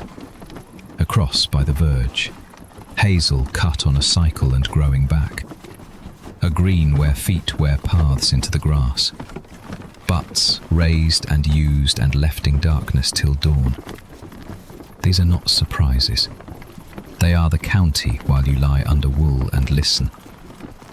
The open stretch begins to narrow again. You hear the change before the wagon fully enters it. The hoofbeats lose their spread and come back sooner. Sound no longer travels off so broadly to one side. A branch, or perhaps a taller hedge stem, brushes the canvas with a drawn rasp and is gone. The wagon dips into a rut deeper than the last few, and the flatter sway of the green gives way to the older motion of a road more hemmed and uneven. If you had been more wakeful, you might have marked the exact moment the field fell behind. As you are, the turn from breadth to enclosure comes over you steadily, until the air under the tilt feels smaller again, and the open black of the green lies behind the cart. One of the bench voices trails off into a silence long enough for the leather creak to stand out more plainly. The horse breathes, a faint, clouded exhale carried back on cooler air. The wheel rim presses through a wetter patch, making a thicker, hushing sound before finding firmer mud again. Overhead, the canvas gives that papery lift and settle you know so well by now. The field has already begun to seem farther away than it is, as if it belonged not to the last few minutes, but to some earlier layer of the night. You let it go that way. There is no need to keep the mounds clear in mind, no need to hold the lantern, the hedge, the owl. They have done enough simply by passing. The road south remains beneath the horse.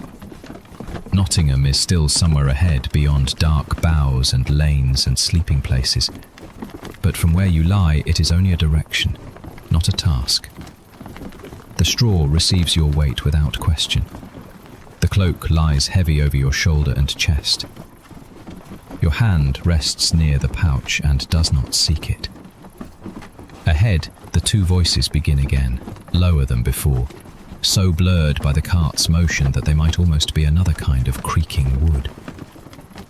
The road edges back toward trees. The green is behind you. The butts are behind you. The village lantern has vanished. Then even that folds back into the wagon's familiar world. Wool at your chin, straw under your side, canvas over ash boughs, wheel rims in mud, hoofbeats set one after another into the Sherwood road. The road narrows again around you, and with the archery ground gone by, the night resumes its patient carrying, deeper now, more enclosed, and more drowsy than before. Chapter 8. Crossing the quiet bridge over black water. Then the ground begins to change beneath you.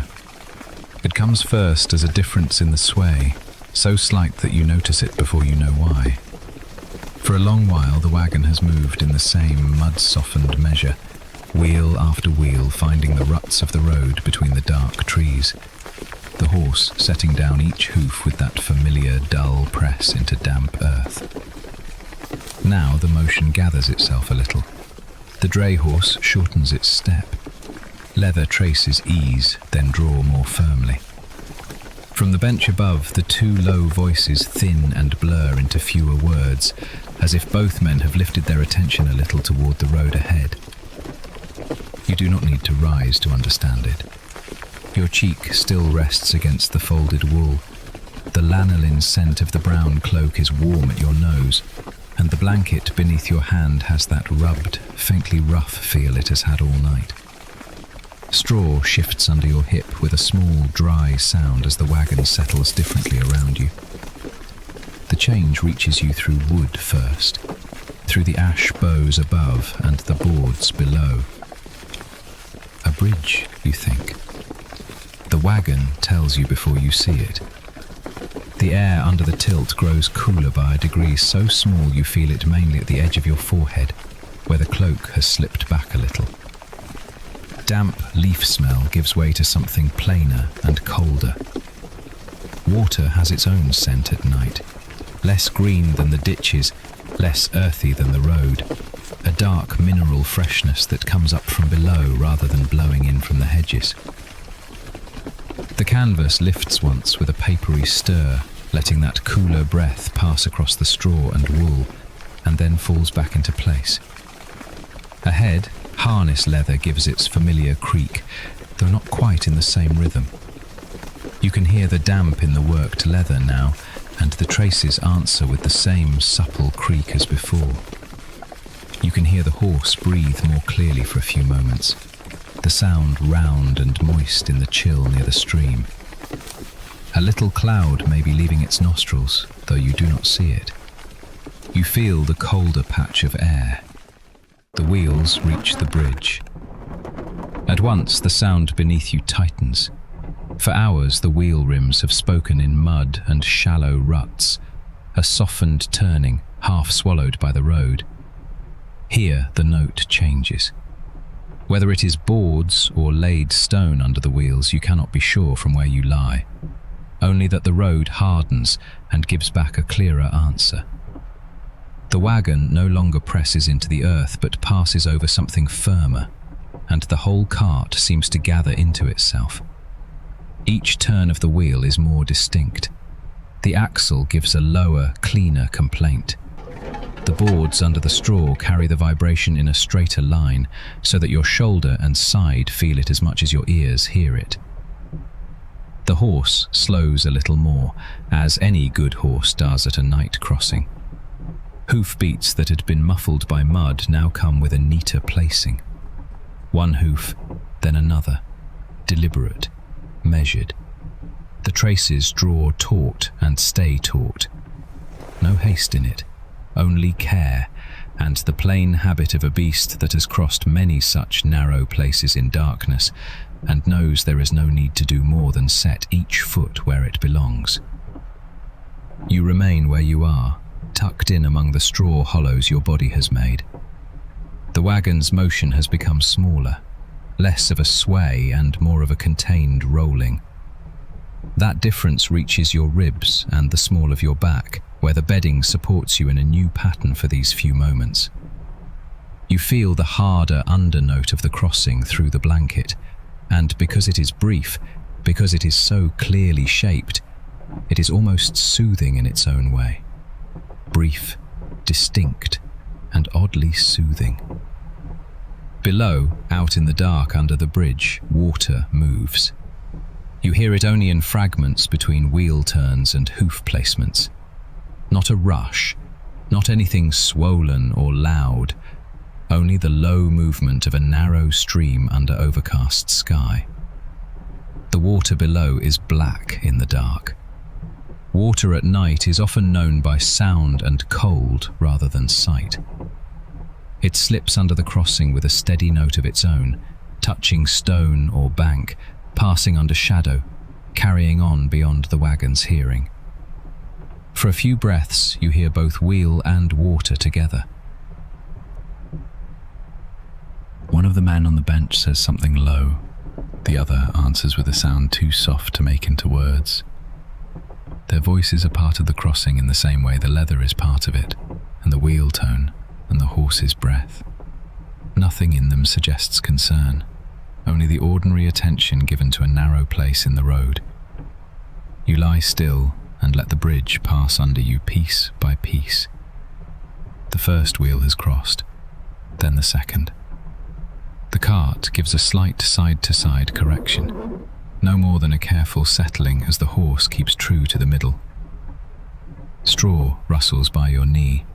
A fold of the cloak presses more snugly against your chest. The coolness from the water reaches in once more under the canvas and brushes your face, and then begins already to lessen. That is enough. More than enough. For a little while, the bridge seems to lengthen, not because it is long, but because your half-sleep spreads each sound apart. Hoof, wheel, creak, water, hoof again. The pattern is so plain that you could drift inside it. The horse does not stumble. The wagon does not jolt. The crossing is easy, with wood, leather and habit all doing their proper work. Then the far bank comes up under the wheels. You feel that too before you name it. The firm note under the rims loosens. The cart tips almost imperceptibly as the front wheels leave the bridge and find earth again. Mud receives them with a duller sound. The horse leans into the breast collar for a moment, not heavily, only enough to bring the wagon up and on. Leather gives a deeper creak, then eases. The hind wheels follow, each with its own brief hard roll and then soft return. And there it is again, the road you have known for hours.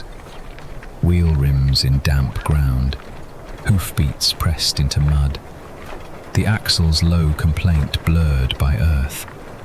The longer sway returns at once. After the contained firmness of the bridge, the ruts feel almost yielding. Your body, which had adjusted itself without effort to the tighter motion, lets go again into the deeper cradle of the wagon bed. Straw receives your weight. The blanket warms where the cool air had touched it. The cloak settles along your shoulder and side. The stream is already behind you. Its colder breath lingers for only a few moments more, then thins into the usual night smells of wet bark, horse, mud, and canvas. Somewhere beyond the hedge or low bank, the water goes on under the dark, but the wagon has no more to do with it. The horse lengthens its step by a little, not much, just enough to show that the crossing is done and the known road has resumed. The traces begin their old easing and drawing rhythm. The bench voices return to their previous rise and fall, never clear enough to follow, familiar as the turning wheels. You need not think of Nottingham, though the bridge is one more small sign that the road continues southward through the night. Progress does not feel like progress from under a cloak. It feels like one pattern after another passing through your hearing. Coppice scent, open green, the shape of a crossing, then mud again. The road marks itself in these changes and then smooths them away. The canvas overhead gives a faint stir as the wagon leaves the open water behind and comes once more among thicker growth. Perhaps alder or willow stands near the stream, though you do not see them. Perhaps oak and hazel gather close again on the farther side. What reaches you is only the altered air, less cold now, and the return of occasional drip from leaves that have held the damp. One drop taps somewhere along the waxed tilt and slides off. Then another farther back. The sounds are so small they scarcely interrupt the wheel song. Your hand, half hidden in the blanket, flexes once against the wool and then grows still again. The little pouch with the tally token lies somewhere near your side, where it has lain for chapters of the road, forgotten now in favour of warmth. You do not need the token tonight. The cart itself has become enough of an anchor. The packed straw under your hip, the rough nap of the blanket under your fingers, the smell of lanolin in the cloak, the horses breathing ahead, and the regular answer of the road beneath the wheels. After the bridge, the mud-softened motion feels fuller again. The wagon sways and your body follows without trying to measure the motion. Your jaw unclenches. Your shoulders sink farther into the cloak. Even the sounds from the bench seem farther away now. Not because the men have moved, but because your hearing has begun to drift from word shapes back toward tones. Outside, an owl may call once from deeper in the trees, its note rounded by damp air. A hedge rustles as some small night creature goes about its own business near the ditch. None of it comes near enough to sharpen you. The road keeps its broad, low cadence. The horse keeps on. The crossing is over. The road has taken you back. And after that brief, firm passage above the stream back on mud, the wagon resumes its old sway. Hoofbeats go on in their patient order. Wheel rims turn through mud and shallow ruts. Leather traces creak and ease. The horse breathes. The men on the bench murmur once, then let their voices fall low again. You lie under the cloak and are carried onward, while behind you the water slips away into darkness, and ahead the road continues, broad and unhurried, beneath the trees. Chapter 9. A church lantern through the wagon slit. You lie under the cloak and are carried onward, while behind you the water slips away into darkness, and ahead the road continues, broad and unhurried beneath the trees. The change back from bridge to road comes through you before you think of it. The wheels leave the firmer crossing and return to damp earth, and at once the wagon settles into its old, familiar give. The straw beneath the blanket receives that motion and passes it upward in a long, rounded sway, enough to shift your shoulder a finger's width deeper into its hollow. Your cheek keeps the wool's faintly oily warmth. The brown cloak smells of lanolin and weather and faint smoke, and by now that scent has become part of the ride itself, as known as the horse's breath ahead and the creak of leather traces drawing and easing. Above you, the waxed canvas lifts once with a dry, papery sound where the night air finds the edge. Then it settles again against the ash boughs. A drop from some leaf overhead taps the tilt and slides away unheard after that first touch. The bench voices continue in front, low and blurred by wood and cloth. Not words so much as the shape of words, rising and dipping with the road. You do not try to follow them. It is enough that they are there, just ahead of the horse. The ground has changed a little since the bridge. You can tell from the way the hoofbeats no longer come back from water or boards, but from packed mud near houses, from earth that has known many feet and cartwheels. Even half asleep, you notice such things without effort. The forest has not wholly fallen away, but it has thinned. The smell under the canvas carries less of wet bark and more of hedge, trodden verge, and the faint ash-sour trace of banked hearths somewhere beyond the road. Not close enough to stir you into waking, only near enough that the night seems peopled again. You stay where you are, one hand under the blanket, the other loose near the small pouch at your side. The tally token inside has long since gone cold and forgotten again, but the pouch itself rests against your hip through the wool, a little weight no larger than a folded glove. The wagon rocks, and the pouch rocks with it. Now and then the horse lets out a deeper breath. It reaches you in pieces through the creak of harness and the wheel rims pressing through the road. The breast collar must be dark with damp by now, the traces supple from use and weather, though you do not need to see them to know it. You hear their labour in the softened pull and answer, as the dray horse keeps to its pace. It is the same pace that left Edwinstowe behind, the same pace that passed the cross and the coppice and the empty butts by the green. Nothing hurries. The horse keeps the same pace. The wagon gives a smaller jolt, then smooths. Perhaps a rut shallows out. Perhaps the road near this place has been tamped flatter by village carts in daylight. Your knees, tucked under the blanket, shift the least little bit against one another, and then grow still again. The straw answers with a dry, muffled settling. You feel a stalk end press through the blanket near your thigh, not sharply, only enough to mark where you are. The trees no longer crowd so close. You can tell because the air under the tilt changes in breadth. It comes in less green and enclosed, more open, carrying damp stone from somewhere ahead. Stone wall, perhaps. Church wall, perhaps. You need not open your eyes fully to know what sort of place the road is skirting. A few sleeping houses, a yard gone dark, a lane running off toward a green. The kind of cold stone smell that suggests a church or wall nearby. You do not picture any of it clearly.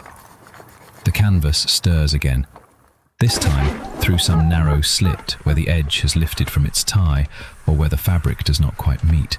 A dimness changes. Not bright, not enough to cast a shape across the wagon bed, only a warmer colour entering the dark, a little amber pressed through cloth and gap. You notice a warmer patch in the dark. The glow touches the inside of the canvas for a moment and makes the waxed weave visible. Not all at once, not in full, only a patch of it. Threads, creases, a rubbed place where the fabric has thinned from years of folding, and the curved line of one ash bow behind it. The light is low and honey-coloured, steadier than a torch, dimmer than open flame near at hand. A lantern in a church porch, perhaps, or a narrow window with a lamp beyond it. You do not need to settle the matter. It is enough that some human light exists beside the road, screened by stone and glass and distance, while you pass under cloud. For those few breaths, the wagon interior changes. The blanket's nap shows itself under your chin. The edge of the cloak near your mouth becomes a darker fold against the lighter one. Even the straw by your shoulder seems to gather a little colour before the road moves you on. The bench voices blur into the glow and out again. One of them lowers. The horse keeps on. The wheels turn. Nothing in the wagon alters except that a human-made light has briefly brushed the cloth above you and gone on behind. You do not lift yourself to look. The body is too well arranged for that, and there is no need. You receive the lantern through the canvas, through the slit, through the way it warms one patch of dark and then lets it dim. It is enough to know that a church stands somewhere nearby, not far from the road between the trees and the sleeping fields. Somewhere, a lantern burns before a door or in a narrow opening, and stone gathers the light close to itself. Somewhere, a yard lies damp under the same overcast sky. Somewhere the path to the porch is worn smooth by many feet in daylight, though none trouble it now. The wagon passes, and the glow draws along the inside canvas. Not quickly, only at the rate of wheel and hoof. It reaches the seam near your feet, thins there, catches once more in a crease of the tilt, and is gone. Afterward, the dark inside the wagon is not emptier for it. If anything, it feels more settled. The road has not become lonely again, only broader in your mind. There are walls somewhere near and sleeping people behind them, and a church lantern keeping its own small circle against the damp. You are not going there. The wagon does not turn in. It continues as before, and that continuation is part of the comfort. The wagon keeps moving. A hedgerow brushes close on one side, enough that a few twigs comb the canvas with a faint scratch, and are past. Then open air returns. The horse's hoofbeats sound a little rounder for a stretch, perhaps over a lane where finer dirt has been laid, or where many feet have beaten the ground smooth. One wheel gives a brief sucking note in softer mud, and then climbs free without any trouble. The axle answers with its old low complaint. By now you barely notice it. Your hand shifts under the blanket and finds the fold of cloak at your chest. The wool there is warmer than the air under the tilt, warmer than your fingertips at first touch. You gather it in by an inch and let it rest. The movement is small enough that the straw only murmurs beneath you. Then stillness returns, except for the road's own movement, which never truly stops. Outside, an owl calls once from farther off than before. Not from deep wood now, but from the edge where trees give way to field and hedge. The sound comes thin through damp air and is done. In its place, you hear a drip from eaves or branch, impossible to tell which, and then the turning wheels again. The bench voices continue, one phrase and then another, too low to catch. You know the sort of talk it may be without hearing it. Road, horse, weather. Yet the words themselves remain outside you, and that is good. Their shape is enough. The church light does not return, but for a while your eyes, half open in the dark under the tilt, seem to keep a memory of it. The inside of the canvas appears a shade less black than before. The outline of the bow above you is easier to sense. Then even that fades, and the wagon interior becomes what it was. Cloth overhead, wood in its curved places, wool under your cheek, straw under all of it, and the long-drawn rhythm of travel. You think, drowsily, how many such lights must stand in the night between one market town and another? A lamp before a shrine, a candle in a chamber where someone has risen for a moment and then lain down again, a church lantern set against weathered stone. They do not make the road bright. They merely mark that people live here, pray here, sleep here, bank their fires and close their shutters, and leave one little flame where it should be. The thought does not lengthen into story. It simply rests beside you for a few turns of the wheel and then subsides. The road bends. You feel it not by sight, but by the way your weight leans slightly into one side of the wagon bed, your shoulder pressing more firmly into wool, your hip settling against the pouch. The horse adjusts without pause. Leather draws, eases, draws again. The canvas on one side gives a mild flap and then lies close. By the time the wagon straightens, your body has already gone loose to the motion once more. The smell of damp stone lessens. Hedge and earth return. Somewhere a gate must stand near the lane, because you hear the hollow knock of wood shifting once in the wind or under its latch, and then no more. The houses, if houses there are, fall behind as easily as the bridge did. The wagon keeps its patient measure. The horse's breath and the traces and the wheel rims in mud gather around you again into one repeating thing. Under the blanket, your legs have grown heavy with warmth. Your shoulder no longer minds the pressure of straw beneath it. The back of your neck is cool where the cloak has slipped a little, and wool still covers it, and both sensations are pleasant enough that you leave them as they are.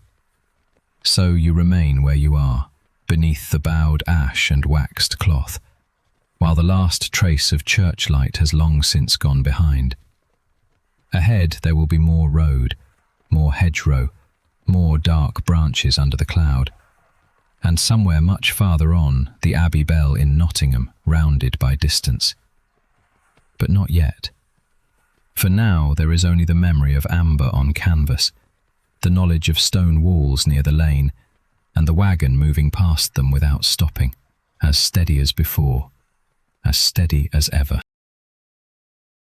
Chapter 10. Hearing St. Mary's Abbey bell, far through the forest.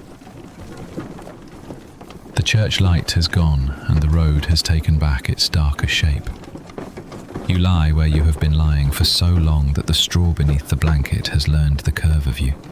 One shoulder rests lower in its hollow, one knee is easier than the other, and the brown cloak lies warm across your side with that familiar lanolin scent, thick and faintly sweet, mixed now with damp wool, ashwood, and the cool breath that sometimes finds its way under the canvas. The wagon keeps to its patient motion. Wheel rims pass through mud with a low, rubbed sound. The horse places each hoof with the same unhurried weight as before. Leather traces ease, tighten, ease again. Above and ahead, the two voices on the bench continue in their low rise and fall. You still cannot make out any words. They reach you only as human murmur, shaped by the road and the canvas and the night air. And after so many miles, they have become part of the wagon's own language, no more demanding than the axle's occasional complaint or the papery stir of the tilt when a current moves through the trees. Nottingham lies ahead somewhere beyond these hedges and dark boughs, not in any way that asks you to picture streets or gates or stone. It is only a farther place on the same road, a place known tonight by sound more than sight, by the Abbey bell that may reach this far if the air carries it. You remember that from earlier, half heard in promise before sleep thickened around the edges of thought. A bell rounded by distance, a note passing through cloud. You half expect the bell now. The road south has changed little in its manner, though you feel it changing in degrees.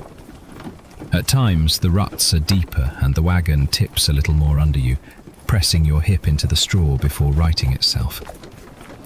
At times the ground firms and the sway lengthens, so that one movement runs into the next without any clear edge between. You have learned these changes without trying. Mud, root, packed earth, a worn hollow where many wheels have passed before. You know the road by the way it moves under you. Outside, oak gives way to birch for a stretch, then hazel hedge, then oak again. You do not need to see it plainly to know. Birch carries a different smell when the air is wet, cleaner and thinner. Hazel brings back a trace of that green scent, though the coppice is long behind now. Oak holds the damp more heavily. Somewhere beyond the verge, water still clings in leaves and falls now and then, a measured drip through the branches. From farther off comes an owl's call, rounded by distance and cloud until it seems less like a cry than a note laid into the dark. You listen without keeping count. The canvas overhead lifts once, settles, then lifts again more faintly. You can feel the change in air against your cheek where the cloak has slipped a little from your face. It is cooler than the warmth stored in the wool, cool enough to notice and then to let pass. The ash boughs above you answer with the smallest dry creak. Everything in the wagon gives a little and returns. Canvas, wood, leather, straw, your own weight. You wait for it without really waiting. The horse breathes more strongly for a little while as the road inclines, though only slightly. You hear the breast collar take the work. The traces creak with a fuller pull. The wheels drag a touch deeper, then free themselves.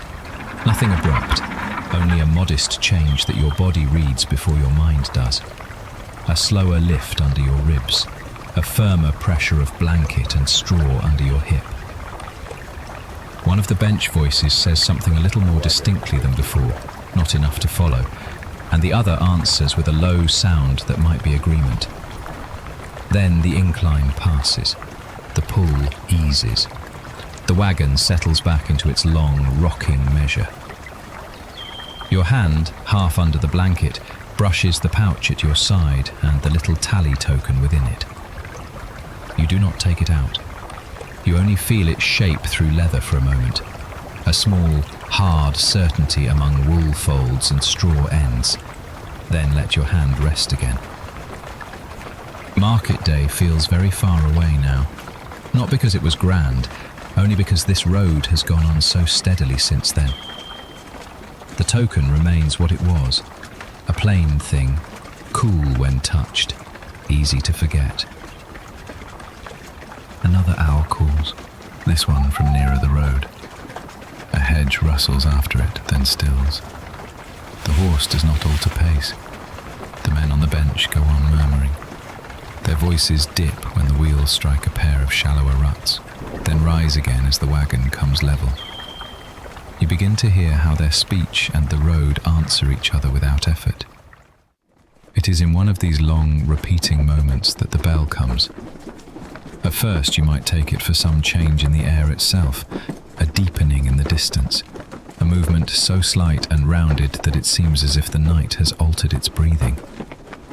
It is too softened by miles and overcast cloud to cut through the dark.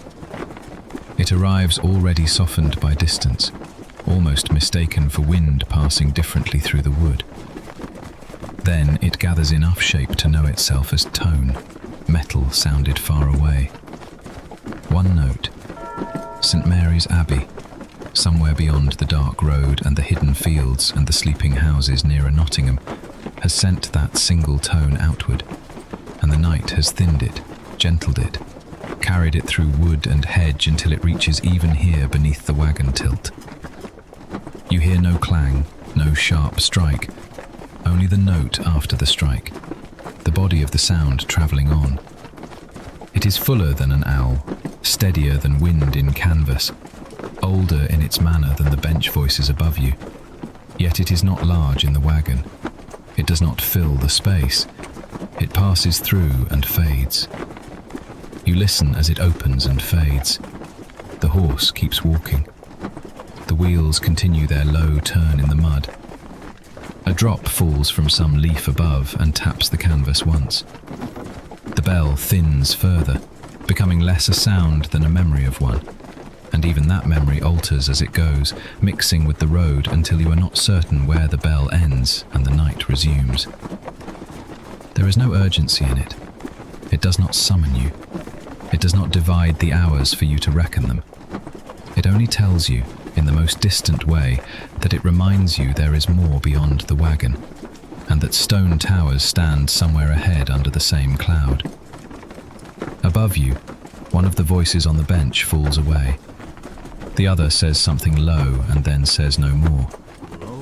For a while, the quiet is held there among all of you, not empty, not complete, but kept. The wagon would never give you full silence. Instead, there are the sounds that remain when speech stops. The horse's breath, damp and regular. The leather working at each step.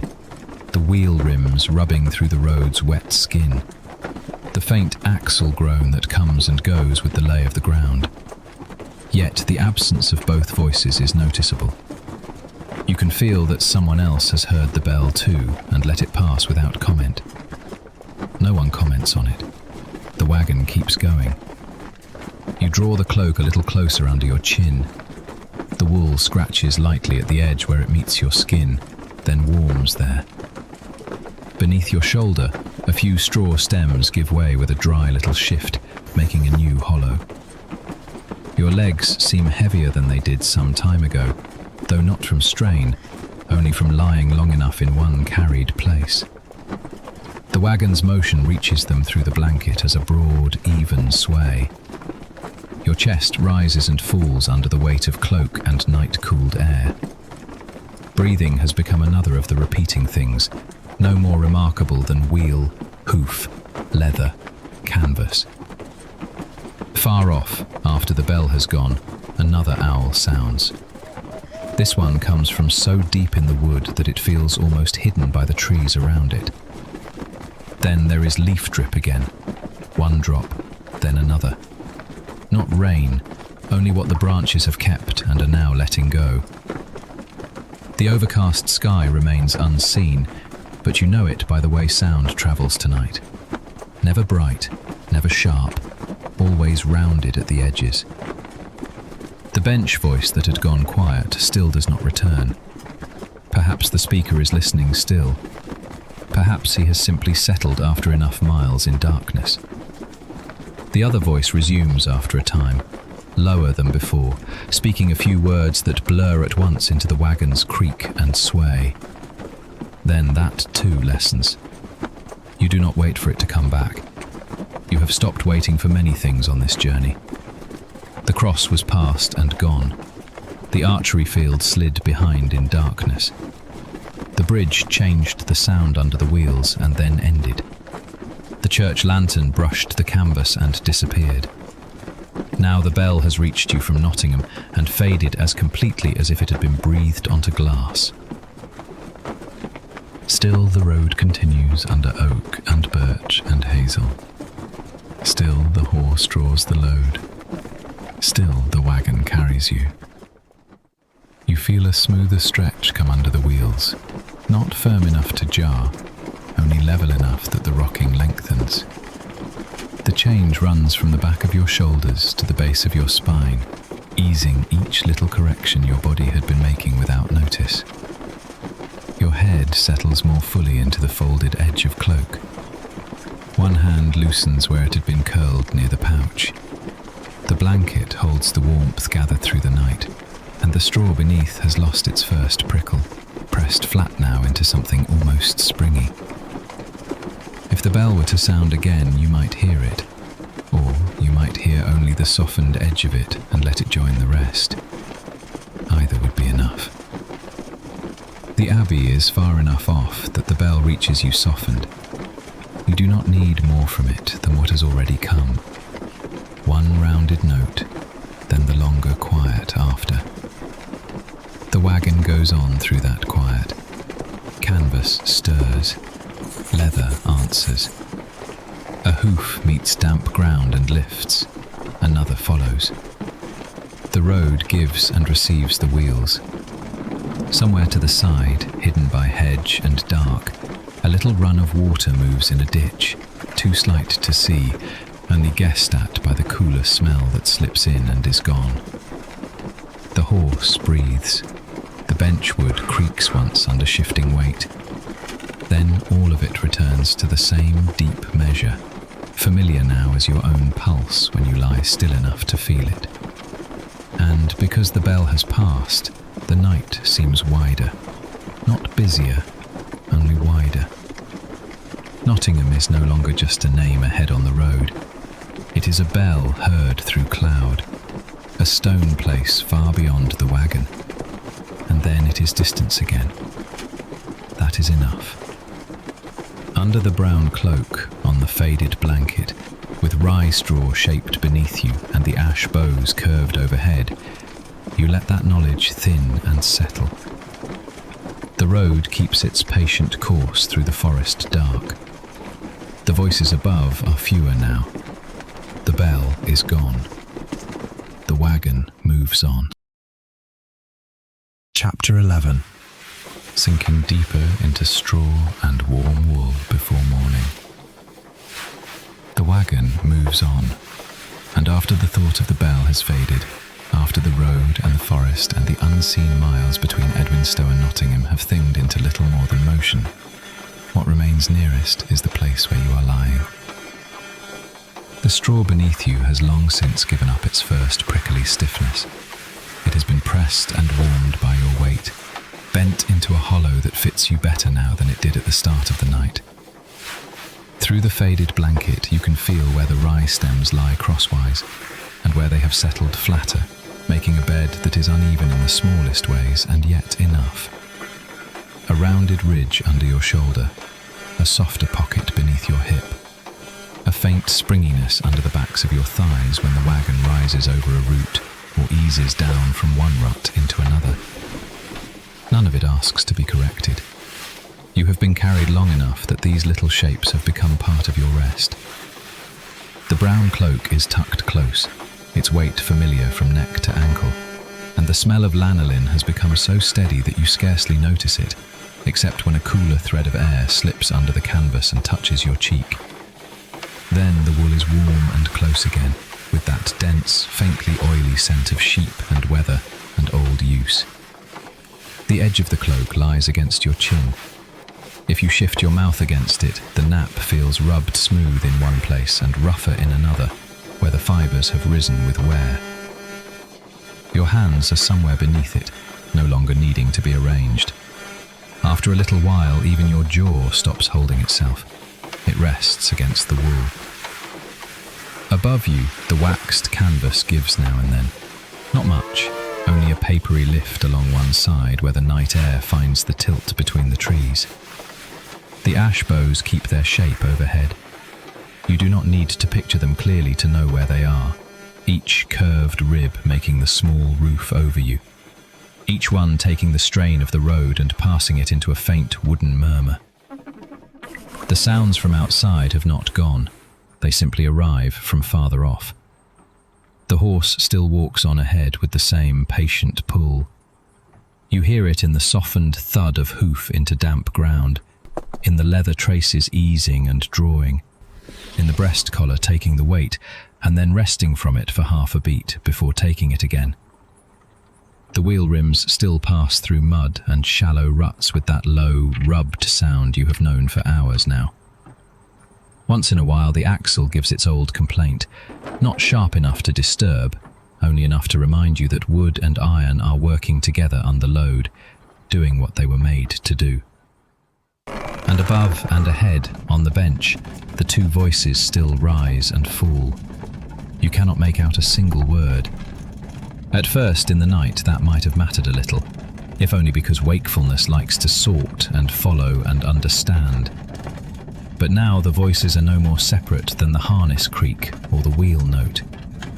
One is lower, one lighter, and both come to you through canvas and boards and distance, blurred by the movement of the wagon. They are proof of company, nothing more needed than that.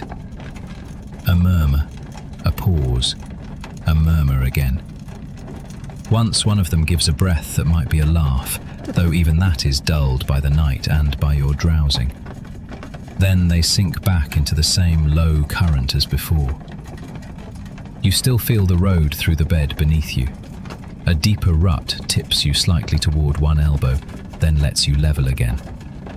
Firmer ground gives the wheels a shorter, drier note for a little while before mud softens them once more. Somewhere a branch has dripped on the canvas, and the drop has rolled a little way before finding a seam. But these are no longer signs to be read. They pass through you like half-heard phrases in a dream, registered and then gone. Your shoulders no longer brace when the wagon shifts. They hold by habit for the least instant, then they let go and spread their weight back into the straw. There is heaviness at the back of your knees where the blanket has warmed, until the bend of each leg seems to settle of itself and ask nothing more. The place between your shoulder blades has loosened. Even your jaw has softened against the wool. The small of your back has found its place in the straw. Your chest rises under the cloak and falls again, and the rise and fall seem to belong to the wagon's sway as much as to you. Another little settling comes without your meaning to make it happen. The wheels find a longer, level stretch of road, one of those kinder reaches where the ruts are shallower and the ground more even beneath the damp. The change is slight, but your body knows it at once. The sway lengthens, the jolts space themselves farther apart. The wagon does not stop complaining altogether. There is still the old timber voice, the trace leather, the muffled tread of the horse. But the motion smooths into something broader and more regular. In that changed rhythm, your weight slips a little deeper into the straw. Not far, barely the width of a hand, yet the hollow under you receives it, and the blanket draws closer along your side, and one knee eases down by a finger's breadth into the warmer hollow. After that, your shoulders follow by their own slow measure, and the breath you were holding without knowing it leaves you more fully than the one before. You do not need to move again after that. The pouch with the tally token is still somewhere near your hip beneath the cloak, but you have no wish to reach for it. Earlier in the night, the cool little disc had been enough to occupy your fingers for a moment, to give wakefulness a small, hard edge to rest on. Now even that would be too much. The token can stay where it is, smooth and forgotten in the pouch. A faint current of air passes under the tilt and brushes the tip of your ear. It smells of damp leaves and old bark, and under that, the earth of the road itself, worked into mud by wheel and hoof. The fresh green sweetness of the Hazel coppice is long behind. The bridge over black water and the church lantern through the Slit are behind. You do not need to gather them back. They have done their part by passing. The canvas stirs once, twice and settles. The horse breathes. A trace creaks. One wheel presses through a wetter patch and comes out of it with a thicker sound. Then the long, level stretch continues. You notice the wool at your throat. You notice the pressed sweetness of the straw, dry even in this damp night because it is kept under canvas and under you. You notice the faint warmth your own breath has made inside the cloak, a little pocket of used air that smells of wool and sleep. You notice how the blanket has a coarser weave where it lies under your palm than where it crosses your forearm. They are more like touch, lingering for a moment before giving way to the next touch. Each one fades sooner than the last. The bench voices come again, farther now, as if the wagon had lengthened between you and them.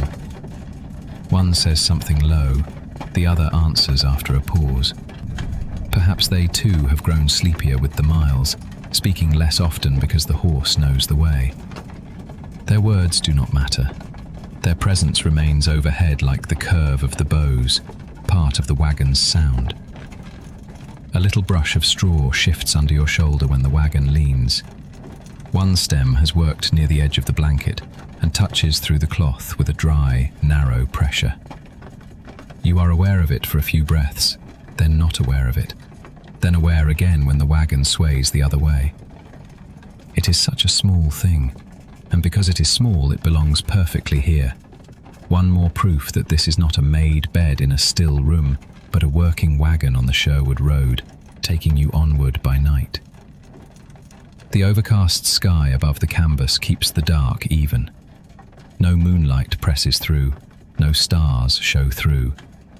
The night is all one tone beyond the tilt, and within it the wagon makes its own dim enclosure of wood, cloth, straw, and wool. That sameness helps. Nothing flashes, nothing starts. Your thoughts begin to lose their edges. Then even these noticings begin to thin. The horse continues with its damp, regular tread. Leather gives and answers. The wheel rims make their rubbed note in the mud. The axle speaks once, then is quiet again for a long while. Somewhere beyond the wagon, an owl calls from deeper among the trees. But the sound reaches you so softened by distance and canvas that it barely separates from the rest. A drip falls from some branch overhead and taps the tilt. Another follows much later, or perhaps it is the same memory of one. The wagon goes on. Your breathing has become slower without instruction. The rise of your chest presses the cloak a little outward. The fall lets it settle back against you. The motion is slight, and because the wagon is moving too, the two rhythms meet and part and meet again. If you were more awake, you might have followed them. Now they mingle. One breath goes out longer than the one before it. The next comes in easily. Your shoulders stay where they have fallen. Your knees keep their warm heaviness.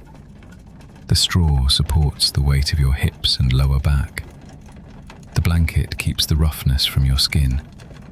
The wool at your shoulder is warm enough that you no longer think of the chill outside, except as something that remains outside. Another stretch of even ground comes under the wheels, or perhaps the same one has simply continued longer than before. The difference is enough. Your body takes it as permission to sink by one last degree. Your spine eases. Your knees rest where they are. The back of your head finds a truer place in the folded cloth. The whole bed seems to receive you more completely, straw and blanket shaping themselves around your weight with each mild rise and descent of the cart. The voices on the bench do not come for a while, or perhaps they do, and you no longer separate them from the groan of wood and the creak of harness. They have entered the same slow pattern. Even the thought of morning stays far off, no brighter than the dark behind your closed eyes. You lie under the brown cloak with its lanolin warmth. You lie on rye straw worn into a hollow by hours of travel. A Above, the ash boughs keep the canvas arched. Ahead, the horse continues at its same patient pace, and the wagon, finding and keeping this long, level way, carries you a little deeper still. Chapter 12. Carried toward morning. Stillness in the Sherwood wagon, and the wagon, keeping to this long, level way, carries you a little deeper still.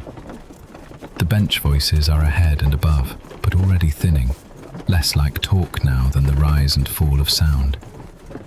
One comes, then the other, both too low to follow, both worn down by the hour and the road, and then the wheels take them back into their own turning. Hoofbeats press into damp ground with that muffled, earth-thick sound you have known for hours without needing to attend to it. Each step comes up through the floorboards and straw as a faint, rounded pulse. The wheels follow after through mud and shallow ruts. Now and then the axle gives its old low note and settles. The sounds no longer arrive one by one so much as keep returning from the same dark place. Under you, the rye straw has long since given up its first crispness. It lies flattened where your weight has rested, warmer than before, shaped to your shoulder and hip and the backs of your legs. When the wagon leans a little and rights itself, the straw shifts with a dry brushing sound under the blanket, and your body settles back into the same hollow. The blanket has gathered your warmth and kept it.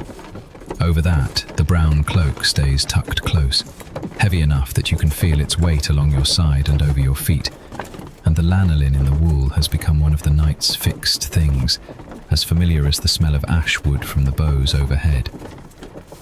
Above you, the waxed canvas lifts once with a papery breath and falls back. It is not much of a movement, just a little easing at the edge where the night air finds its way under, then the faintest draw and release. The ash boughs hold their curve over you, making the wanion into the same low room it has been all night, a room that sways and creaks and goes on. Beyond the canvas there is road and trees and dark, damp air, but they no longer need to sort themselves into anything more exact than that. You lie without changing much. A shoulder eases lower into the straw. Your jaw loosens where it had held some trace of wakefulness. Beneath the cloak, your hands have gone still. The pouch with the market token rests near your side, forgotten again. The road itself has become enough. Hoofbeat, creak of trace, wheel in mud. The pattern does not ask to be counted, it simply returns. The horse breathes now and then, a damp exhale drifting back in the colder patches of air, and even that has become part of the wagon's measure. The breast collar takes the strain. The traces pull taut, then ease. Leather gives a softened complaint and settles. The horse knows this road in the dark better than you could from under a cloak, and that reaches you only as steadiness. Somewhere beyond the canvas, a hedge rustles and is gone. Somewhere farther off, an owl gives one rounded call. It does not open the night. It only marks a point in it, then leaves the dark much as it was. A drop falls from some leaf still holding yesterday's damp and taps once on the tilt. After that, no more. The overcast has kept the sky from sharpening into stars, and so the world outside remains broad and unlit, only guessed at through smell and motion and the occasional sift of cooler air under the canvas edge. The wagon sways left, then right very slightly, and your weight answers without effort. The back of your neck finds a better place in the folded wool. One knee eases downward into warmth.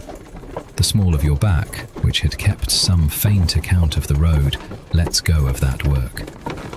You do not need to help your body rest. The cart has been teaching it for hours. The jolts have softened into the wagon's motion.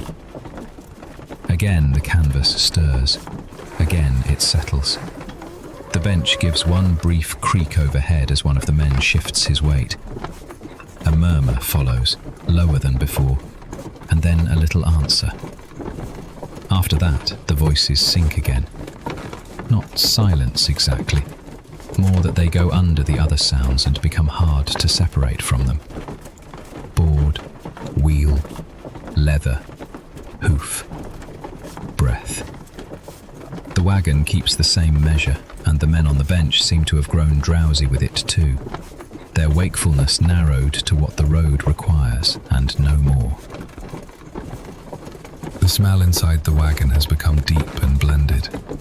Wool warmed by your own heat, dry straw under the blanket, a little old wood, a little damp from the night air, and that faint animal richness from horse and harness drifting back from the shafts. Nothing in it is sharp, nothing changes enough to call you back. It is the kind of smell that belongs to hours spent enclosed and carried, until by now it feels lived in. Your breathing has found the road's pace in its own way, not matching it exactly, only borrowing from its regularity. A longer breath out, a pause, another breath in under the weight of the cloak. The wool at your chest rises and falls almost without your notice. Your feet are warm. Your hands are warm too, somewhere under folds of blanket and cloak. One cheek rests against rough wool, and one ear keeps the road, and still the horse goes on. There is comfort in how little changes. The traces creak in the same places. The wheels mutter through the same kind of mud. Once the wagon passes over a patch of firmer ground, and the sound under the rims grows a touch clearer, then dulls again as the road softens. The difference is small, but your half-sleep notices it and lets it go. The horse does not quicken. The bench voices do not rise. Nothing interrupts the rhythm now. The cloak lies against you with its folded edge near your throat, the denser weight over your middle, the rougher hem over your ankles. The blanket beneath has a worn place under your shoulder, where the weave feels flatter. A stalk end in the straw presses faintly through the layers near your calf, not enough to trouble you, only enough to remind you that this bed is made of real things, gathered and laid down by hand. Then the wagon rocks and the pressure shifts elsewhere. Ahead, one of the men says something too low to catch. The other gives a sound that might be agreement. After that, nothing for several breaths. Perhaps they are listening to the horse. Perhaps they are simply tired. Their silence does not alter the journey. It only leaves more room for the road to be heard in pieces, the breast collar taking weight, a wheel rim drawing free of a wetter patch, the soft thud of hooves finding the next stretch, a board under you answering with the smallest wooden note. The dark beyond the canvas remains dark. Morning is somewhere ahead, but far enough off that it has no shape yet. No paling at the edge of the tilt. No change in the air that would ask to be named. Only the same overcast depth above the road. The same trees and hedges and ditches passing unseen. The same Nottingham still somewhere beyond your notice. The wagon leans, straightens, and carries on. You sink a little deeper into the straw. Your thoughts, if they still come, do not go far. They touch one thing and then another, and then lose their edges. The horse's breath, the smell of wet wool, the old axle note, the token in its pouch, the papery stir of the tilt. The bench voices return once, very faintly, then blur again. After that, even those low murmurs thin into near silence, as if the bench itself had grown drowsy, while the wagon keeps the same patient pace. The horse keeps its line. The traces ease and draw. The wheels continue to turn through damp earth. The cloak remains tucked close from shoulder to foot. Under it, the blanket holds. Under that, the straw gives and gives a little more. And so the road goes on under the wagon, and the wagon goes on around you, and you are carried in the same dim shelter, through the same dark before morning, with the same slow hoofbeats, the same leather creak, the same canvas breathing once in a while above your face. The wagon keeps moving. You drift towards sleep. Morning is still a long way off.